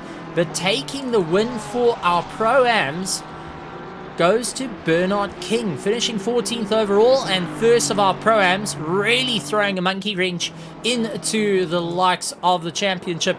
Eric Kirstein finishing up at 15th, Jason McGregor into 16th position, Jason Farmer in 17th, Tiernas Burta finishing up in 18th, and Jason Farmer, who is trying to make his way around the corner, will be taking home 2nd in the points for the Pro-Am, which is going to help him hugely for this one. But what a run as we head back to the box. I mean, and Stephen, the greatest one is, we've seen Tina's Buerta spun tonight how many times, or just having incidents with the wall, and he secured 3rd in the Pro-Am Plastic tonight. Well done, great drive from him there also tonight, that has to be mentioned. No, that is definitely, I mean, wow. What a race had by all, and, well, having the James Hunt of motorsport calling it out, I think that's even more smiling. Well, let's actually go to our highlights while we show off and have a chat to a couple of drivers. Let's actually bring in 1st place overall, 1st place of pros. Let's go to Kieran Patterson. Kieran, welcome to the commentary box. Well done on the win. Came down to strategy to power your way through to the top order. How are you feeling after that one? Yeah, feeling happy to always get the win. We knew we had the pace and just got very frustrated sitting behind Bernard for the whole of the first stint, basically. So yeah, I was really surprised to see that the overcut worked so much. But yeah, man, happy days. Oh, phenomenal run there. I mean, walk us through the start of that race. It was definitely an up and down fight between you and Bernard Barkhuizen, and nose to tail racing. It did look like the tires started taking a bit of an impact as well as it was going on. Walk us through keeping up that pace for so long. Yeah, this car was really good in practice, so I knew I had the pace. Even towards the end of the first stint, I could still go and do a high 57, so the pace was never an issue. It was always just about trying to get past Bernard as clean as possible, and he puts the car in the right place every single corner. So it was a bit of a struggle there, but yeah, that was the most frustrating thing. But the pace I was very happy with. Well, it does lift up the points ahead of you, ahead of Bernard Barkhuizen, since we've now gone past the halfway mark. Daniel Rowe also way out of the points, so you're not too concerned about him. Cameron, anything you would like to ask Kieran Patterson while we've got him here? I mean, you asked all the right questions there from my side, Stephen. All I can say, Kieran, that was a fantastic drive from second there, just being patient and maximizing your tires. So well done. Very great drive. Yes, thanks, Cam. Appreciate it, man. So, you know, you came first in pro. You right up to the top. You can now address the crowd that are waiting bated breath for the winner of our pro and winner overall for round 4 of our RaceFace GT3 Championship, powered by SA Lube. Well, the floor is yours, Kieran. Yeah, thanks to everyone watching on the stream and supporting all the drivers. We all sincerely appreciate the the support. Thanks again to yourself, Steve, and Cam for commentating on the race. Hopefully it was a great one for everyone that watched, and looking forward to next week and hopefully getting another win. Get another win for the OGs, as they generally say in the world of gaming. Thank you very much, Kieran, and look forward to seeing you out. PWSR's lead driver, Kieran Patterson. Well, Cameron, with that being said, let's bring in Bernard Barkhuizen, who came second place of our pros. Bernard Barkhuizen, not often I get to chat to you, but this time you had a fight and a half, and I'm sure is huffing and puffing with the end of that race being so close, coming down to the pit stop being the make or break moment. We saw that the first pit stop, you tried going for the undercut, unfortunately just a little bit too far back to make it work. What was going through the thoughts in your head during that first stint, right until your first pit stop? Yeah, how's it? Man, you guys think it was an overcut, but actually it wasn't. I messed up the pit stop. I didn't practice my pit entry. So I oversped in the pit entry line, so I just stopped to a complete flat because I was afraid I was going to get a drive-through. And then I actually jumped my pit box as well. So yeah, in the process of that, I actually lost like 6 seconds. So when I came out again, I was about 4 seconds behind Kieran, and just from there, I just couldn't catch that Ferrari at all. So yeah, just a bit unlucky, and yeah, me to blame for not practicing, I guess. Well, we saw a couple of things happening in the race with the McLarens, and that was mainly bottoming out over the curbs. Was that something you were experiencing with your McLaren 720S GT3 Evo? Heading over the curbs, was it bottoming out, losing the rear end, or was it a little bit more comfortable? I would say at the exit of Becketts, you could actually see, while the game rendering, the front tire, the suspension actually coming through the bodywork. So I would say, yeah, no, it's definitely bottoming out there, and that the first corner on the Formula One straight as well, it felt a lot sketch there as well. Yeah. All right. Well, I mean, second in the race, second in the championship, still scoring some valuable points. You got third in round one, first in round two, second in round three, and now second in round four. What's the game plan going into next week? Well, game plan, I think next week is Kyalami, and I know the Ferrari is quite quick there. The McLaren is not one of the quickest, so I'm going to have to bring my A game, see what I can do with the setup, I guess. All right. Well, Bernard Barkhuizen, thank you very much. Cameron, before we let Bernard go, anything you would like to say from your side to Bernard Barkhuizen? This is the first time you're interviewing him. First time interviewing, shared racetrack multiple times, had some very, very rough fights there. So you say that Kyalami doesn't suit the McLaren, but I've noticed recently that the McLaren has taken a step forward into catching up to McLaren. Do you think you will be able to maximize on that little adjustment that was made there to get the car forward? Yeah, look, I saw actually Go Setups and Track Titan released a release note that they worked on the BOP and the new setup. So I haven't actually tried the new setup. So yeah, it's a great area there. So yeah, need to get practicing. Tremendous stuff. Well, yeah, that's great. Yeah. Bernard, thank you very much for joining us this evening. Congratulations on the second place, and looking forward to seeing the rest of the championship and the fight going down to the wire on this one between yourself and Kieran Patterson, as you guys are going to be clawing tooth and nail at this point. Thank you very much, Bernard Barkhuizen, on the run for the KSR team. Cool. Thanks, guys. Thanks for the support. Cheerio. All right, and our final interview is not actually within the top of our pro-ams or our pros, but did finish up down in 26th position, if I am correct in my standings. Yes, it is. 26th position is Loic Randall. Loic, welcome to the commentary box. And whoa, what a race happening on your side there. You first got into blows with your teammates that... Well, I believe you two have a rivalry dating back to the Formula One sim racing, but now it looked like the racing out on the circuit didn't quite play into your favor this time around. Nope, not at all. I mean, it was all really, really just unfortunate luck and just a massive skill issue. I completely threw away the class win, which is really gutting to me, but it is what it is. I have to move on. That just happens. Well, I mean, if you look at the moment, even Sean Lorera ran into issues as well. So it's not a loss between the likes of you and Sean Lorera, because you both were sitting at 103 points coming into the fight. And Alan Patterson did finish below as well. So our front runners, first, second, and third, were all not having the best of races.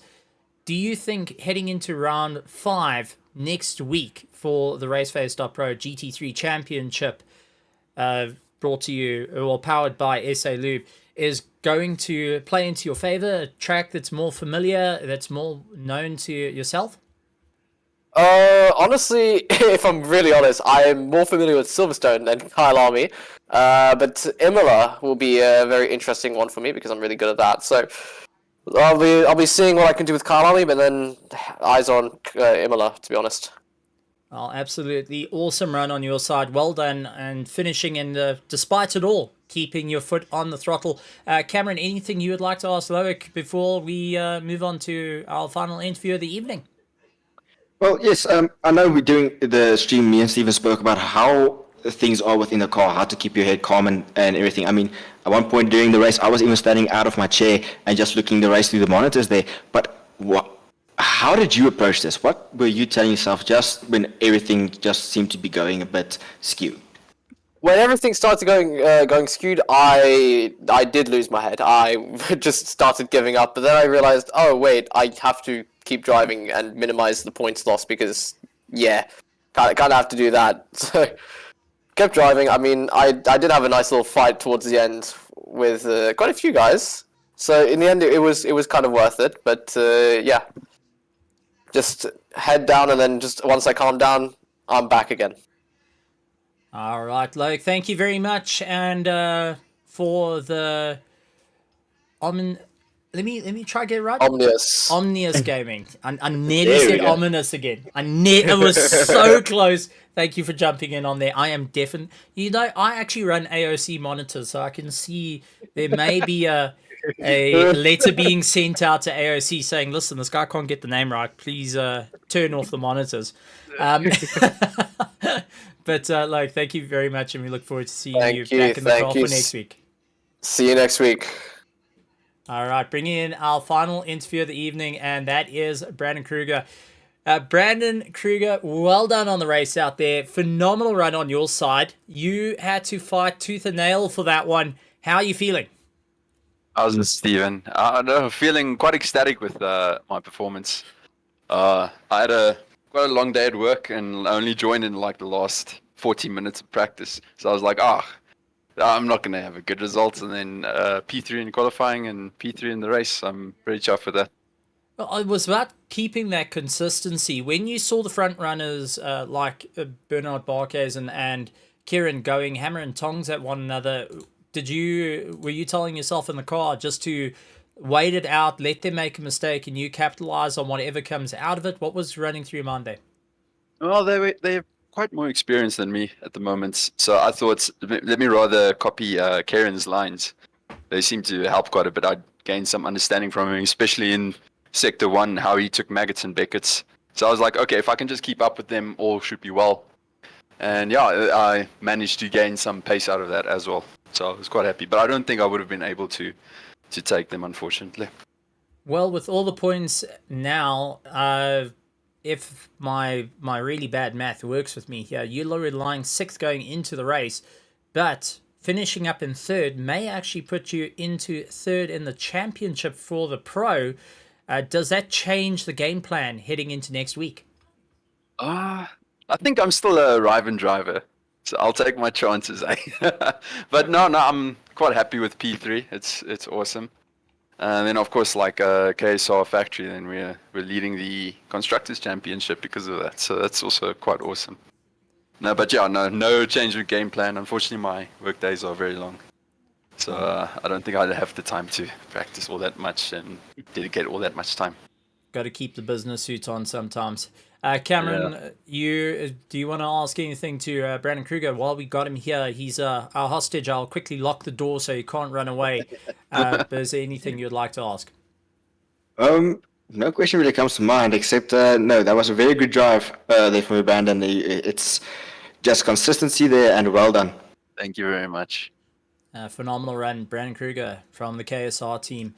And, well, that brings us to the end of our bits and pieces here. And what a race it was at Silverstone, walking away with some massive turn of events for the championship, not only in our pro, but also in mainly our pro-am, getting a real turnaround of who's ending up where. But Cameron, your final thoughts on this, for this race? Edge of the seat entertainment, nail biting, barely look away from the screen. That's how I can basically sum it up. It's been an amazing race for us as spectators and commentators, and specifically one for the drivers. It's been absolutely great.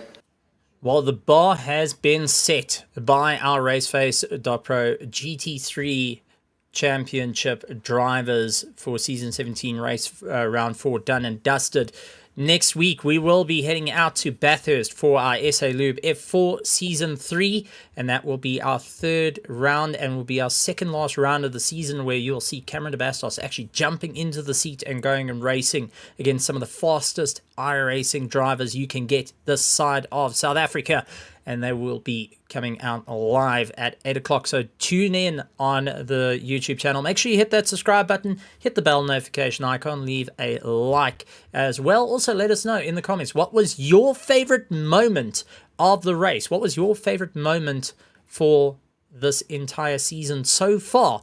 And a reminder to all the spectators within this week's broadcast, so up until Sunday, we have got the competition open down in the link by SA Lube, where you, the viewer, can go and enter to get a 300 Rand given to you by the end of the week, which is great. A lucky viewer will walk away with 300 Rand. That also instantly puts you into the raffle for the 2,000 Rand that will be given out to a special viewer as well. So, that being said, you have 2 chances plus... it's 2 plus more chances to go in and enter utilizing the link below. Get as many entries as you can and walk away with the prize, brought to you by SA Lube. But from us right here at RaceFace.Pro, we would like to say a big thank you to all the drivers, spectators, teams, and to everyone keeping an eye on the action. We look forward to Kyle Army as we head to round 5, and entries are still open. Down in the description, take a look at SimGrid and look up RaceFace as well to see what's going on, because there's so much that's happening, not only on Assetto Corsa Competizione, but also out on iRacing. Maybe a bit more in the future. Time will tell. Keep an eye on the social media.